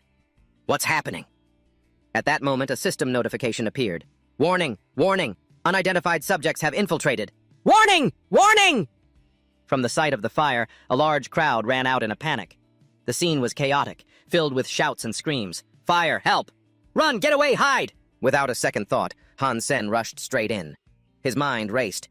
If I'm not mistaken, that fireball came from a spaceship, and that type of ship belongs only to the Shura clan. The Shura clan, humanity's mortal enemy. Their characteristics are a uniform appearance, masks, and horns. Humanity has been fighting against them for centuries. Here on this planet, in the beginning, because the Shura's physical prowess far surpassed that of humans, humanity always failed to resist them. That is, until nearly 200 years ago, when humanity discovered the world of God's sanctuary. Inside the world of the sanctuary, they were able to obtain. A group of panicked people shouted as they ran, "The defense system has been destroyed!" Quick, call the rescue team. The communication devices are jammed. We've lost connection. It's hopeless! Han-sen rushed forward, analyzing internally. This is strange. Planet Luojia is primarily a commercial planet. Why would their warships appear here? Model. He was worried, wondering if anyone had died inside. Han-sen looked up at the tall building where a ship had smashed through the glass, creating a massive hole with black smoke billowing from the wreckage. The little girl, hanging precariously, was crying her heart out. Help me. Sob, sob, sob. Daddy. Mommy. I'm scared. Hick. Han-sen was horrified. Dangerous. If the little girl fell from that height, she would... Suddenly, his eyes widened in terror. The lid of the pod suddenly burst open, and then a member of the Asura clan stepped out. With blood-red eyes, a tall frame, and bulging muscles, he was terrifying. Han-sen was shocked. A golden-horned noble. He slowly stepped out, right next to the little girl. The child, still terrified, wouldn't stop crying. Daddy? Mommy? Hick! The Asura clan member raised his blade, preparing to strike. In that instant, an orange figure flashed by in the blink of an eye. Gold coin appeared, weapon in hand, as a stream of light shot up towards the hole. At that moment, the reporter raised his camera and snapped a picture. Reporter Fang Quan's jaw dropped as he stared at the flash. What was that? Am I seeing things? That's... Just as he was about to bring his blade down, Gold Coin shot straight towards the little girl. He managed to scoop her up into his arms just in time, his gleaming armored hand blocking the sword. Gold Coin leaned to the side, one hand blocking the Asura's strike, while the other held the little girl. It was a spectacular sight. Fang Quan, snapping pictures excitedly, said, "He saved that child!" So awesome. Gold Coin. No doubt about it. That's Gold Coin. I've only seen him on the hot news feeds, but I finally witnessed it myself. Today's my lucky day. Tomorrow's headline is definitely mine. He took the opportunity to quickly lower the girl down, reassuring her. Don't be scared. I'm here now. Gold Coin couldn't help but sweat, thinking, his sword can destroy my mutant armor. I can't be reckless. How could a member of the Asura clan let him go so easily? He leaped down in pursuit, bringing his blade down again. Gold Coin cursed under his breath. Damn, he's fast! He changed course, gracefully dodging and then flying up into the air, his figure quickly vanishing as Gold Coin shot straight into a building. The glass window shattered from the impact. He told the little girl to find a place and hide. Don't make a sound. The little girl wiped her tears. Okay, big brother, thank you. The number of people around made him even more worried. There are too many people here. The Asura had already caught up. He stood guard right in front of the entrance. The creature easily slashed him, and blood trickled from his mouth. He gritted his teeth, thinking, so painful, damn it, at this rate. Fang Chuan saw the situation wasn't good. Hey, why didn't Gold Coin dodge that attack? With his skills, he could have easily taken it down. Then he suddenly realized, maybe Gold Coin can't hold out any longer. An adult golden-horned noble's combat ability is no less than that of an evolved human, but Gold Coin isn't an evolved human yet. If this goes on, he'll die! Come on, Gold Coin, fight it! His hand clenched into a fist and slammed onto the ground as he prepared to fight. Fang Quan gritted his teeth, conflicted. Is it wrong for me to be live-streaming this? If Gold Coin gets killed, what am I even doing? Gold Coin threw a full punch at him, vowing, damn it, even if I die, I have to drive this Asura out of here. In just a moment, he was struck by the blade again. The only thought that flashed through his mind was, he's decided he's going to kill everyone with no exceptions. The Asura's eyes glowed with a fiery red light. The killing intent was overwhelming. Fang Quan gasped in fear. If Gold Coin takes another hit like that, he'll die. He has to dodge it. The creature raised its blade again, intending to finish him with one blow. Fang Quan cheered him on. Gold Coin, don't die, dodge it quickly. You have to give it your all. No one will blame you. Just then, a blue aura surged up. Cheers erupted through the live stream. Gold Coin, he's about to counterattack. Kill him. Teach that bastard a lesson. Don't let him live. Gold Coin is invincible. My little angel, I love you. At the same time, he wrapped his arms around the Asura's large body. Pushing him downward, the two of them plummeted towards the ground. The creature looked at him, even more ferocious. Are you crazy? Gold Coin just gritted his teeth, his determination clear in his actions. The two figures, wrapped in a swirl of light, fell even faster. The cheers were nonstop. Amazing! I've chosen a name worthy of his actions. Trampling the Asura. So handsome, so cool. The aura of Gold Coin. A god of war has descended. Die, Asura, die! Falling from such a height, what will Gold Coin do next? Smoke billowed up and debris flew everywhere. The viewers kept asking, what happened? Is that Asura dead? What about our Gold Coin? I'm so scared. What happened to him? Everyone look! What are you all still thinking? He's okay! Fang Quan ran over with his camera, chanting in his head, although I want my news on the front page. I don't want to sacrifice a hero to get it. Please, Gold Coin, please don't be dead. He stopped. In front of him was a large crater. As the smoke slowly cleared, the Asura was lying in a pool of blood. Fang Quan was stunned. The Asura is dead. He looked around, searching. Where's Gold Coin? Why can't I see him? Cries came from above, and the viewers' comments were filled with sorrow. So, Gold Coin has fallen. What should I do? Fang Chuan pointed his camera up. It was from that hole. Worried children were looking down. Gasps of admiration were endless. They were praising him. The kids. Gold Coin's room is over there? Oh my god. Gold Coin didn't dodge the Asura's attack because he was protecting those kids.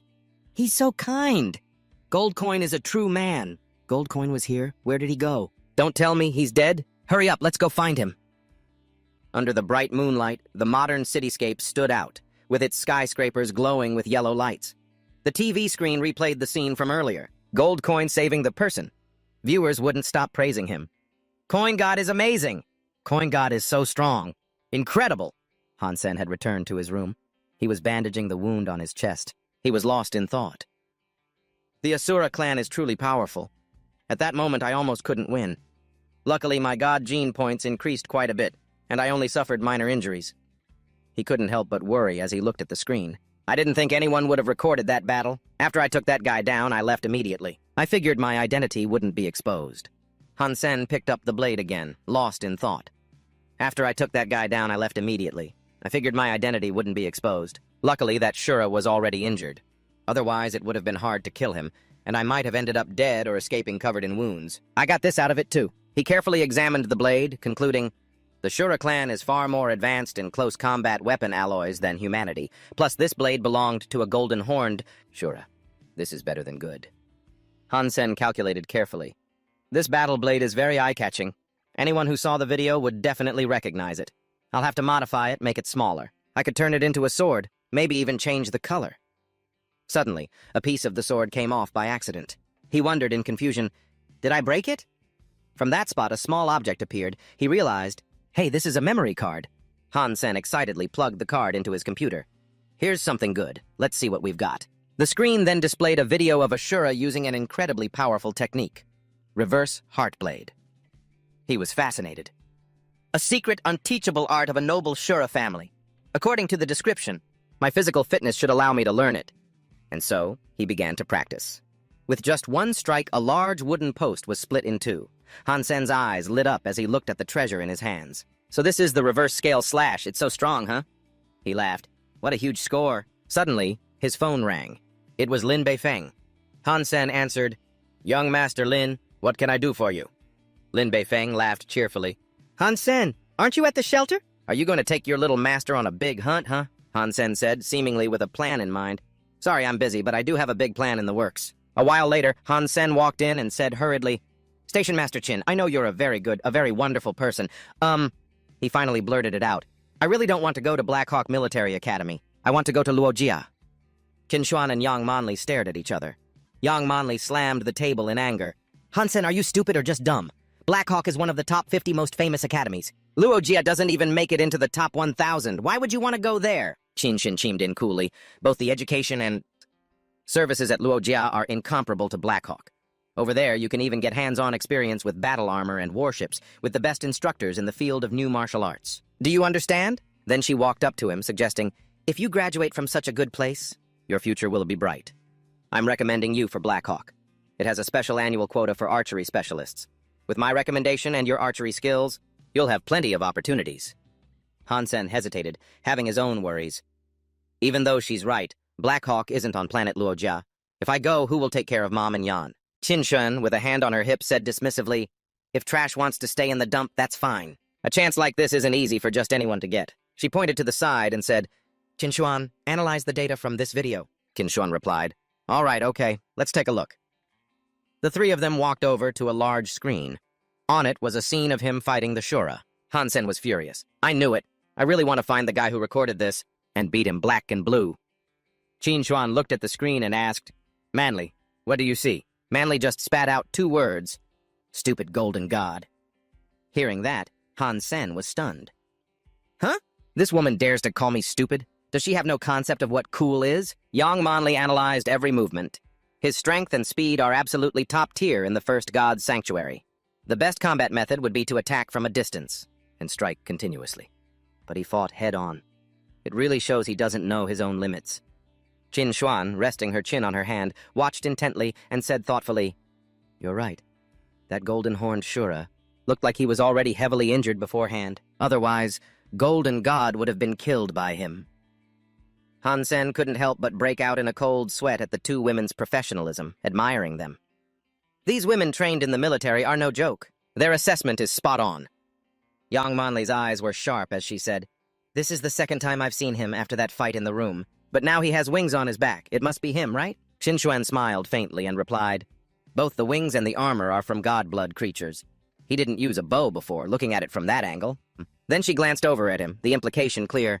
He's completely different from this guy here, who only knows how to run his mouth.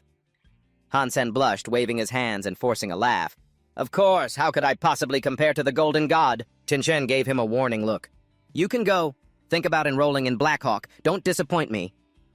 The sky was clear, and a corner of the street could be seen. Han Sen walked slowly down the street, deep in thought. Qin Xuan seems very interested in getting me into Black Hawk. This is so troublesome. I'm not even 20 yet, so I can't do my military service. He still couldn't help but worry and plan ahead.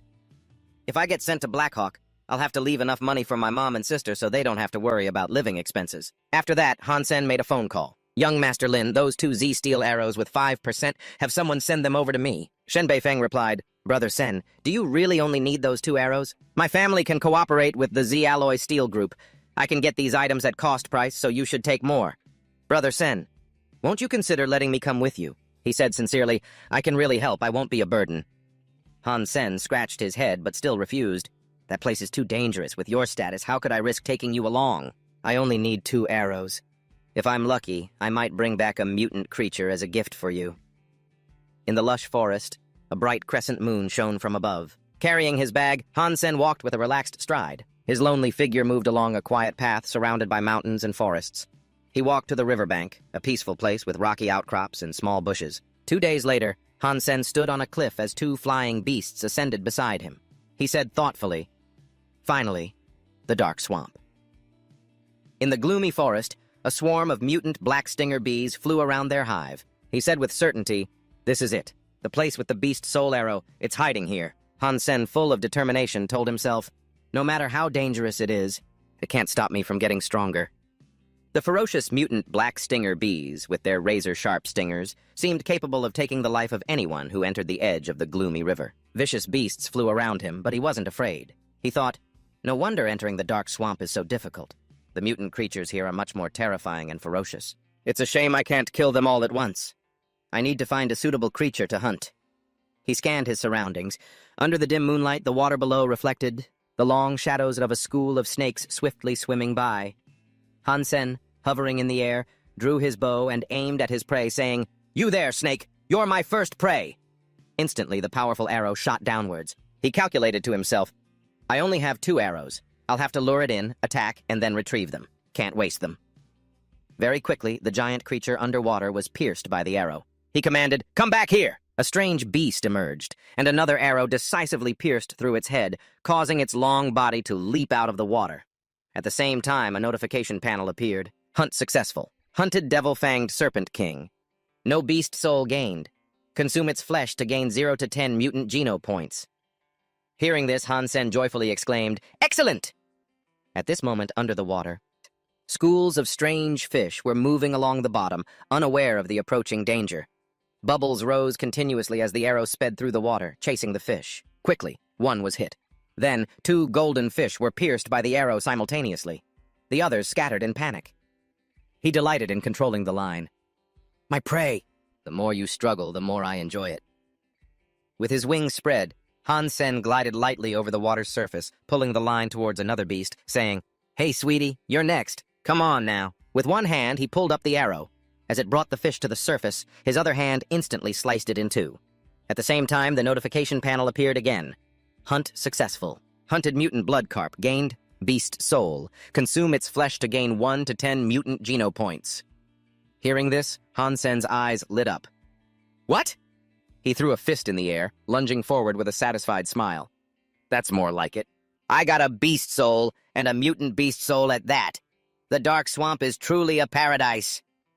The result of this hunt was a pot full of steaming, fragrant meat. Just then, the system notification appeared.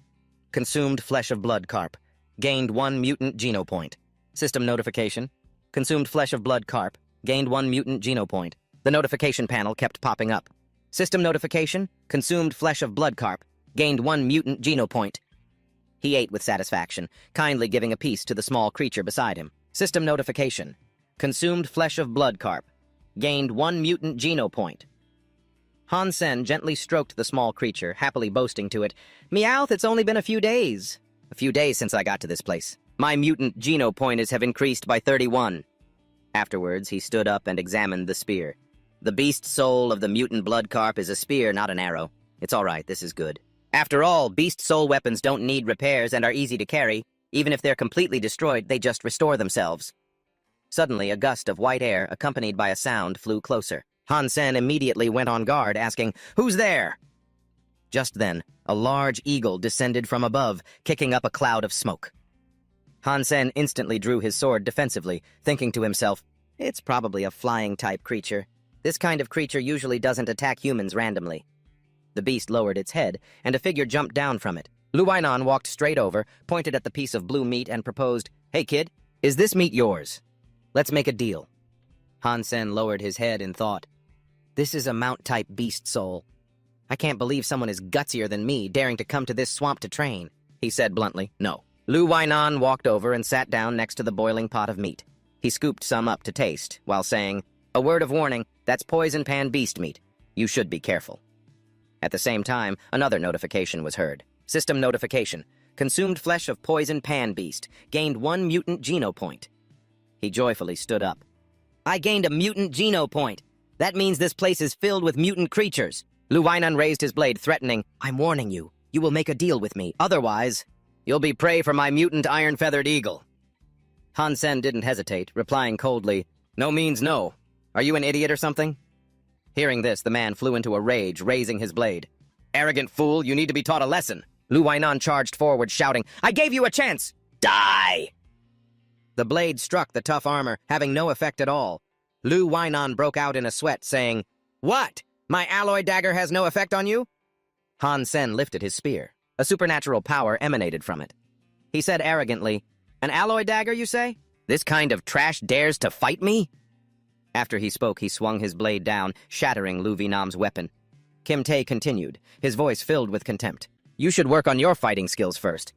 He swung a few more times, but Lu Vinam arched his back and dodged them all. He stopped, seemingly in disbelief. Touching the light scratch on his face, he wailed, Oh, my handsome face! Knowing he couldn't win, Lu Vinam jumped onto the back of his iron spirit bird, shouting defiantly, Don't get cocky! You'll pay for this today! With that, the iron spirit bird pushed off and flew into the air. Kim Tae wasn't about to let him get away. He leaped up, taunting, You think I can't do anything just because you're on a mount? Lu Vinam stared in horror at the figure flying swiftly towards him. How the hell can you fly? And at that speed, too. Divine blood beast soul. Kim Tae smirked, pointing his spear at him. Excellent question. Your prize is a poke in the ass. Lu Vinam clutched his bleeding butt, which had been stabbed by the spear. He screamed, Ah, my butt! Kim Tae laughed sinisterly. Here's another one. And with that, his other butt cheek was stabbed. Lu Vinam wailed in pain, begging for his life. Oh God, please spare me. Don't poke me anymore. If you keep poking it, my butt won't grow. I'm sorry, I was wrong. Forgive me. With both hands covering his bloody butt, Lu Vinam, his face streaked with tears, held up an item and pleaded, I surrender, Great One. Just let me go and we'll pretend this never happened. Scene change. A crescent moon shone brightly in the night sky. Beside a fire, Kim Tae stood with his arms crossed, looking down at the man kneeling with his butt in the air. Kid, your life is in my hands. Talk. Tell me something useful, like, where are the black needle bees, for instance? Hearing this, Lu Vinam looked up and asked, Black needle bees? That place is dangerous. I'm not going. In a desolate forest, Han Sen and Lu Vinam had arrived. Lu Vinam hesitated. Are all of these black needle bees? It seemed he really didn't want to go. Han Sen put an arm around his shoulder threateningly. Lu Vinam, if you value your butt, you'll behave. I'll even give you some mutant beast meat. Terrified, Lu Vinam replied, Understood. With that, Lu Vinam mounted his iron spirit bird and descended. As he flew, he complained, Who is that guy? I just came to the shelter to train, and the first person I meet is this pervert. His mount finally touched down, but the moment it did, it exploded. Lu Vinam ran away in terror. So many black needle bees, iron spirit bird, fly higher. Han Sen said excitedly, My time has come! And then he immediately spread his wings and flew down. Han Sen powerfully slaughtered the black needle bees. Each time he killed one, the system would announce, Successful hunt. Black needle bee hunted. No beast soul obtained. Consumed for 0 to 10 Geno points. The more he hunted, the more excited Han Sen became. The system continued its announcements. Successful hunt. Black needle bee hunted. No beast soul obtained. Consumed for 1 to 10 divine Geno points. More and more black needle bees were killed. The system continuously announced, Successful hunt. Black needle bee hunted. No beast soul obtained. Consumed for 0 to 10 divine Geno points. Successful hunt. Black needle bee hunted. No beast soul obtained. Consumed for 0 to 10 divine Geno points. Han Sen said cheerfully, Finally, I got a black needle bee beast soul. Now I have a beast soul arrow. This is awesome! The next morning, while strolling around, Han Sen cheerfully reflected on his hunt in the dark swamp. My mutant Geno points have reached 47, and my divine Geno points are at 26. I'm not far from maxing them out. Suddenly, people around him started running frantically. Hurry! This year's martial arts tournament is starting. Registration ends today. Let's go! This event caused a stir among the crowd. The words of the people around him made Han Sen suddenly realize. The martial arts tournament. I've only been gone a few days and I completely forgot. If I make it to the top 10, I can get a random beast soul. Something that good. I have to participate. At the martial arts venue, as soon as Han Sen registered, the system displayed his number, 8,888. Han Sen asked quietly, My number is 8,888. This year seems pretty grand.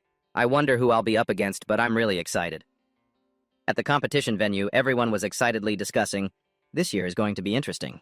The number of participants is double last year's. Whoever performs well this time must be the strongest in our shelter, with a status that's anything but ordinary.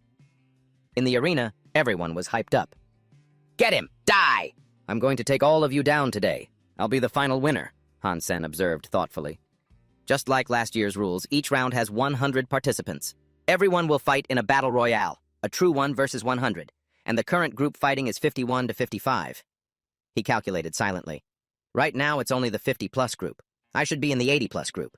I don't have to fight today. I'll find a good spot to watch the match. As he turned, he ran into Son of Heaven. He sneered and asked, "Hey, ass freak! Try telling me your number. What if we're in the same group?" Han-sen smiled and replied, "Sorry to disappoint you. I don't intend to participate." La Tianyang angrily rushed forward, grabbing him by the collar and yelling, "You coward! Why were you even born a man? Don't let your guard down or I'll kill you." Qin Shen suddenly walked over and said, "Son of Heaven, it's almost your turn. Aren't you going to prepare?" Son of Heaven said arrogantly, "Of course. I'm still performing well. I'll definitely get a high-level certification," he said confidently. "It's my turn to shine now, Qin Xuan. You have to watch my match." As soon as he left, Qin Xuan turned and asked Han-sen, "Are you afraid of Son of Heaven?" Han-sen answered bluntly, "Yes." She asked why. He replied, "He's strong and he's the young master of the Starry Group. How could a small fry like me have the guts to provoke him?" Yang Manli retorted, "But you were plenty brave when you killed that purple-feathered scaled dragon right in front of God's son." Qin Shun asked seriously, "Han-sen, are you protecting your family? Are you afraid they'll be dragged into the feud between you and that guy? So you're trying to avoid him whenever possible." Qin Xuan's perceptiveness caught Han-sen off guard.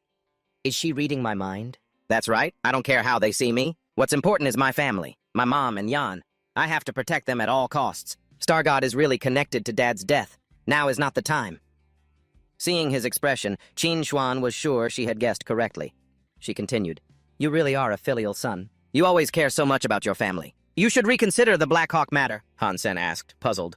"Why?" Qin Xuan explained. "Once you join Blackhawk, I'll get you into the special forces. All members are protected by the military.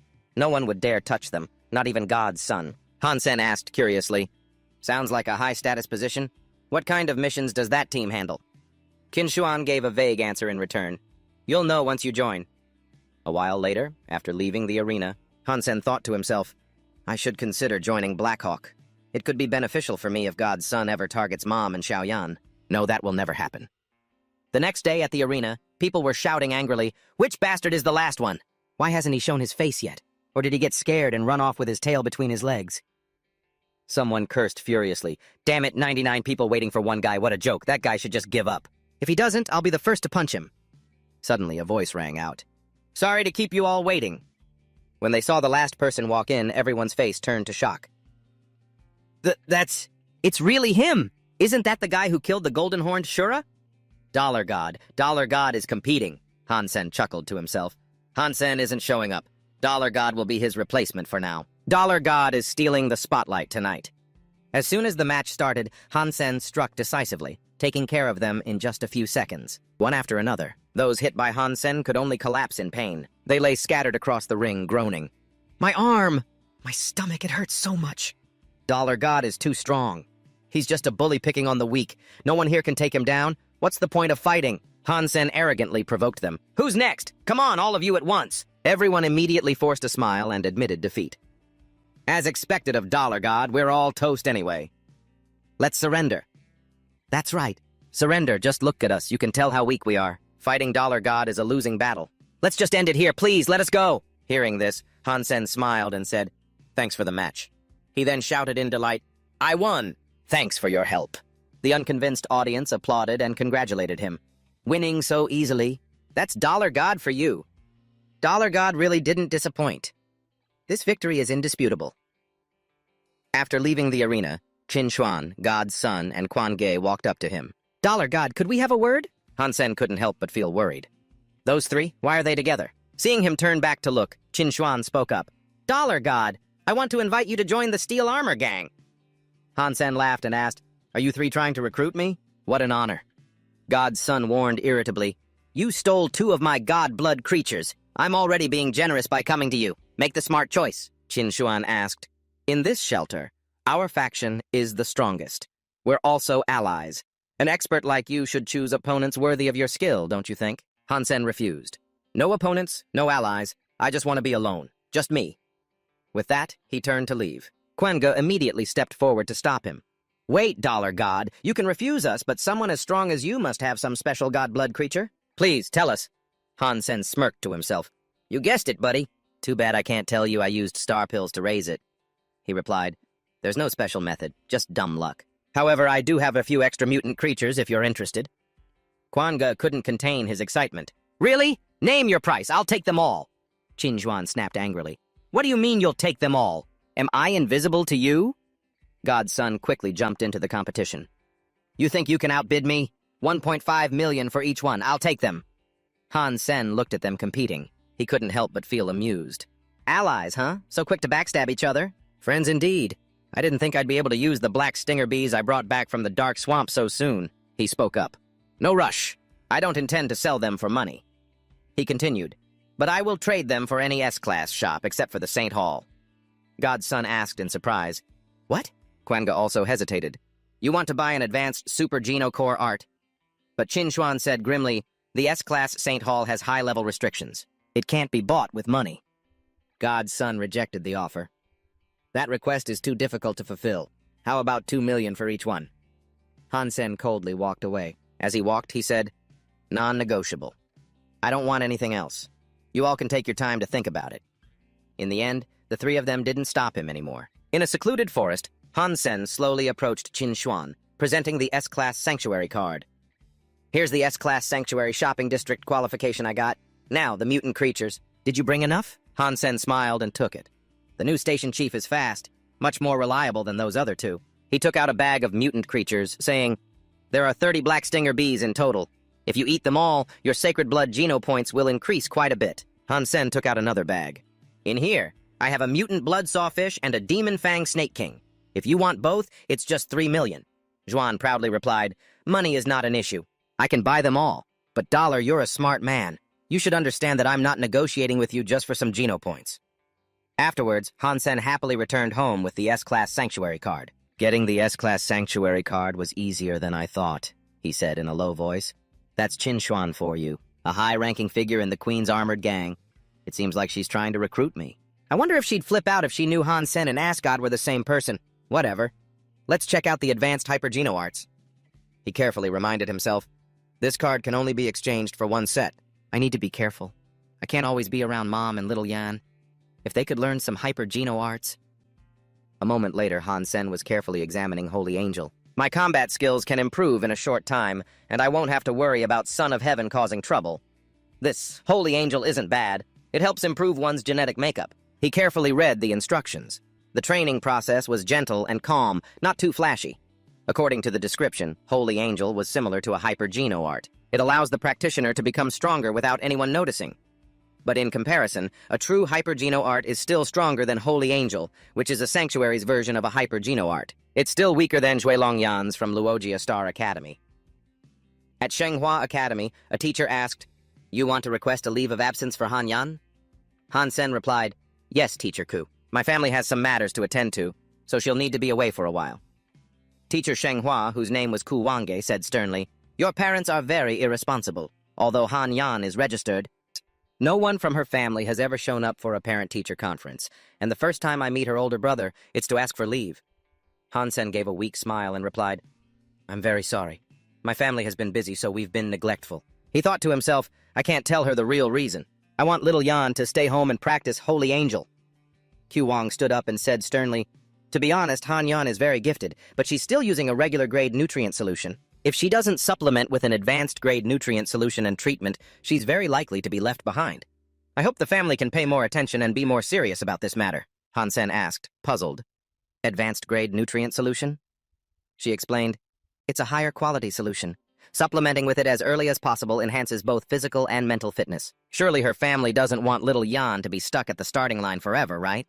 He asked, how much does that cost? Ku Wang replied, for S grade, it's 5 million yuan a year. Since you enrolled her in Shenghua, you must have anticipated the cost. Han Sen thought anxiously, damn it, I don't have enough money. I can't ask Mom for it either. The fastest way is to use crystal shards to raise mutant creatures and then sell them. Back at the Han family home on Luogia Star, Han Sen watched Han Yan intently practicing along with the person on TV. Han Sen smiled happily, thinking, little Yan really is talented. She grasps the training method so quickly. I'm so proud to have such a talented little sister. He called out, little Yan, you're doing great. When Mom gets back, remember to teach her Holy Angel. The little girl asked happily, really? I can do that? Han Sen patted her head and said, Of course, but don't tell anyone you're practicing Holy Angel. This is our family's secret. Once we get the S-grade nutrient solution, you'll improve even more. Han Yen said excitedly. That's great! Big brother is the best! Little Yan wants to be stronger too! That night, at Qin Shuan's place, Yang Manli asked Qin Shuan seriously, Are you really going to do that? Qin Shuan calmly replied, Don't worry, it's not a big deal. Then she said angrily, It's been so long, and that kid still hasn't given me an answer. My patience is running out. I really want to see what kind of person he is. Young Manly had no choice but to take out a pill, saying, That person is really not simple, but if you insist, I won't say any more. Han Sen had been summoned by Qin Shuan to the combat room. Qin Shuan frantically rushed in, attacking Han Sen. He thought irritably, What's this woman going crazy about now? Qin Shin kicked him straight in the face. What the hell? Why is she attacking so fiercely? Did she eat something weird? She walked over coldly and said, Your progress seems to have slowed down recently. I should start paying more attention to you. Have some water and rest. We'll continue later. Han Sen nodded. Okay. Seeing Qin Shuan quickly drink her water, Han Sen thought gleefully. So you're tired too, huh? Serves you right for forcing me to fight so intensely. He slowly opened his water bottle and took a small sip. After drinking, the sight before him left him utterly horrified. A seductive Qin Shuan stood before him and asked, Han Sen, aren't I lovely? At that moment, his frost jade skeleton art, which dispels impurities, automatically activated. Han Sen fell weakly. The frost jade skeleton art is working on its own. Something was put in that water bottle. What is Qin Shuan trying to do? Qin Shuan stepped closer gently and asked, Han Sen, isn't my body delicious? Han Sen was furious. Damn it! Why is she trying to seduce me? I can't let her hypnotize me. I have to trick her first. He said dreamily, Your chest. Qin Shuan asked, What about it? Han Sen replied, They're big, round, and so white. Hearing this, Qin Shuan became absolutely furious. Men are such simple, depraved creatures. She leaned down and said, I'll let you touch it, okay? Han Sen raised a trembling hand and she immediately slapped it away. So obedient.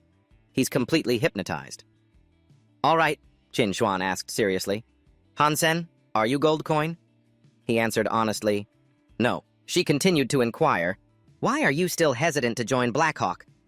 He replied, Blackhawk is too far from home. If I go, I won't be able to take care of my mother and my little sister. I don't feel comfortable being that far away from them. Qin Shen was taken aback. So that's the reason. He really cares a lot about his family. Suddenly, she asked Han Sen again, From the bottom of your heart, what do you think of me? Han Sen answered vaguely, Miss Qin Shuan. Han Sen said wearily, Miss Qin Shuan. You're the most beautiful woman I've ever met, the most adorable person in this entire shelter. Qin Shin was incredibly embarrassed. She immediately slapped him across the face. Han Sen shot up.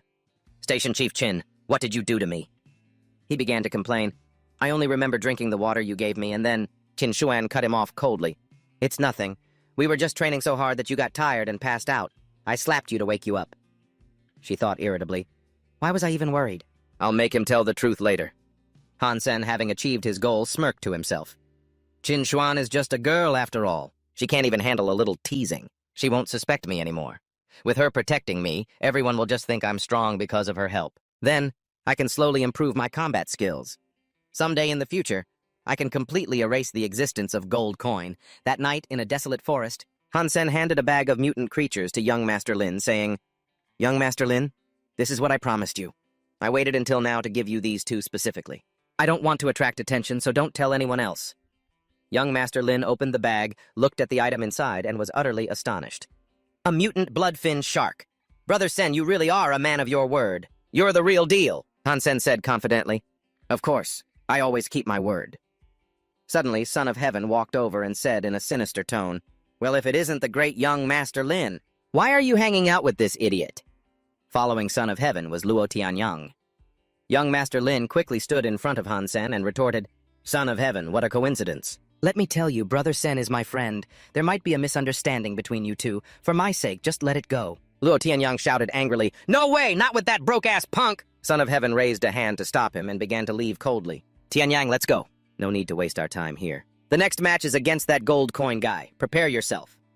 Han Sen heard this and thought to himself, So my second opponent is Luo Tianyang, a perfect chance to settle the score. The next morning at the martial arts tournament arena, the crowd was buzzing. This match is going to be good. Luo Tianyang isn't weak, but you never know what'll happen when his opponent is Coin God. Luo Tianyang and Coin God? They're not even in the same league. He's one of Son of Heaven's men. No matter how strong Coin God is, he wouldn't dare to go against Son of Heaven, right? Su Xiaokao confidently declared, Coin God will definitely win. I guarantee it. Liu Hongdao spoke up, reminding him, don't judge a book by its cover. Luo Tianyang has Son of Heaven backing him. Can Coin God really stand up to Son of Heaven? The two of them hurried to their seats in the stands. Seeing a man next to them completely covered up, Su Xiaokao asked curiously, Hey brother, aren't you hot? Are you trying to cosplay here or something? Liu Hongdao said, Coin God stole Son of Heaven's sacred blood creature. Who knows? What if Son of Heaven lends Luo Tianyang a beast soul to take revenge this time? Su Xiaoqiao scoffed in response. Isn't it just a beast soul from some gorilla? Coin God has plenty of beast souls himself. Luo Tianyang is just a brainless brute. He won't last 1 minute against Coin God, Liu Hongdao said. All right then, let's make a bet. If Luo Tianyang lasts more than 1 minute, I get your mutant blood-horned beast. If not, you lose your mutant nightwolf. He hesitated. Huh? My mutant nightwolf? Young Manly, who was sitting in front of them, spoke up wearily. You guys are so annoying. This fight has nothing to do with you, yet you're betting away your beast souls. Suddenly, the screen flashed an announcement. Gold Coin versus Luo Tianyang. The crowd went wild. The battle begins. Where's Coin God? Where is he? Suddenly, the man in the black cloak sitting near Su Xiaokao shot to his feet. As he threw off the cloak, Gold Coin appeared. Su Xiaokao shouted in amazement, Coin God! Oh my God! He was sitting behind us! Young Manly was terrified. I didn't even sense him. What a weirdo! Su Xiaokao yelled excitedly, Coin God! You have to take him down in under 1 minute, I'm begging you. Han Sen frowned, thinking, Su Xiaokao, you're really putting me in a tough spot. Luo Tianyang cursed angrily, You son of a bitch, Coin God! Get over here and take this! Han Sen quietly checked his personal stats, calculating his current condition. Not bad. 3 sacred blood beast souls. Get over here and take this hit from me. Han Sen quietly checked his personal information, assessing his current condition. Not bad. 3 sacred blood beast souls. 4 mutant beast souls, although that mutant 3-eyed cat is useless. A black-scaled serpent. It's only useful underwater. Gold Coin slowly steps onto the stage. The battle begins. A fired-up Luo Tianyang strikes. I'll mince you into paste! His God-blood beast soul appears. The God-blood ape beast soul has appeared. Liu Hengdao laughed. Luo Tianyang is actually using the Son of Heaven's God-blood beast soul. I'm definitely going to win this. Su Xiaokao anxiously whispered to Tashen. You can't let him drag this out for more than 1 minute. If you do, my mutant nightwolf will be gone. Please. From above, the Son of Heaven silently observed. The people around him were buzzing. A God-blood creature and 2 mutant creatures. Setting aside Tashen, the Son of Heaven has really given him a lot. Tishan is in trouble. The Son of Heaven frowned and said, Tashen, you can't take him down alone. Everything you took from me. I'll have Luo Tianyang take it all back, bit by bit. Radiating killing intent, Han Sen stepped forward and asked Luo Tianyang, Who gave you the nerve to stand before me? As he spoke, his 2 legs transformed into horse legs, and he charged straight ahead, landing a direct blow on the ape beast soul. The ape roared in pain. It immediately knocked Han Sen's sword away. Liu Hengdao shouted with delight, Yes! The Son of Heaven laughed and said, Is that all you've got? Tianyang, hurry up and kill him! The ape beast soul roared furiously and charged at Han Sen. Han Sen calmly advanced, coldly drawing a new sword. He slashed straight into the ape.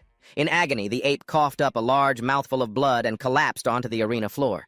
The crowd was in an uproar. What's happening? What just happened? Liu Hengdao said in horror. No way! Young Manly asked in surprise. He killed it instantly with a single move? Su Xiaokao couldn't believe his eyes either. Tashen won, and the match time is 9 seconds. He beat Luo Tianyang in just 9 short seconds. Su Xiaokao was ecstatic. Tashen won in less than 10 seconds. That's incredible. He really is the fastest. The Son of Heaven was utterly stunned. My God-blood and mutant beast souls! Impossible! He furiously screamed at Luo Tianyang. You useless trash! Get up! Get up for me right now! But at that moment, the ape's form was already fading away. It revealed Luo Tianyang, who was now lying unconscious in a pool of blood. The people in the stands excitedly chanted, Tashen, Tashen, Tashen, Tashen! Han Sen smiled happily and said, Too bad for you, Son of Heaven. You're no match for me. The Son of Heaven angrily vowed, Damn you! Just you wait. I swear I'll make you suffer a fate worse than death. A while later, after leaving the arena, Su Xiaoqiao was gleefully riding the Bloodslayer beast. Hey, that's my Bloodslayer beast! Cool, right? The 2 people next to him said admiringly, You're so lucky, Xiaoqiao. That bet was worth it. If I had known, I wouldn't have bet with Vice Chief Liu. Don't. That guy holds a grudge. He'll definitely find a chance to get revenge on you. Han Sen felt a sting of irritation watching this. Even though I defeated Luo Tianyang and provoked the Son of Heaven, the one who profited the most was Su Xiaoqiao. I didn't even get a single beast soul.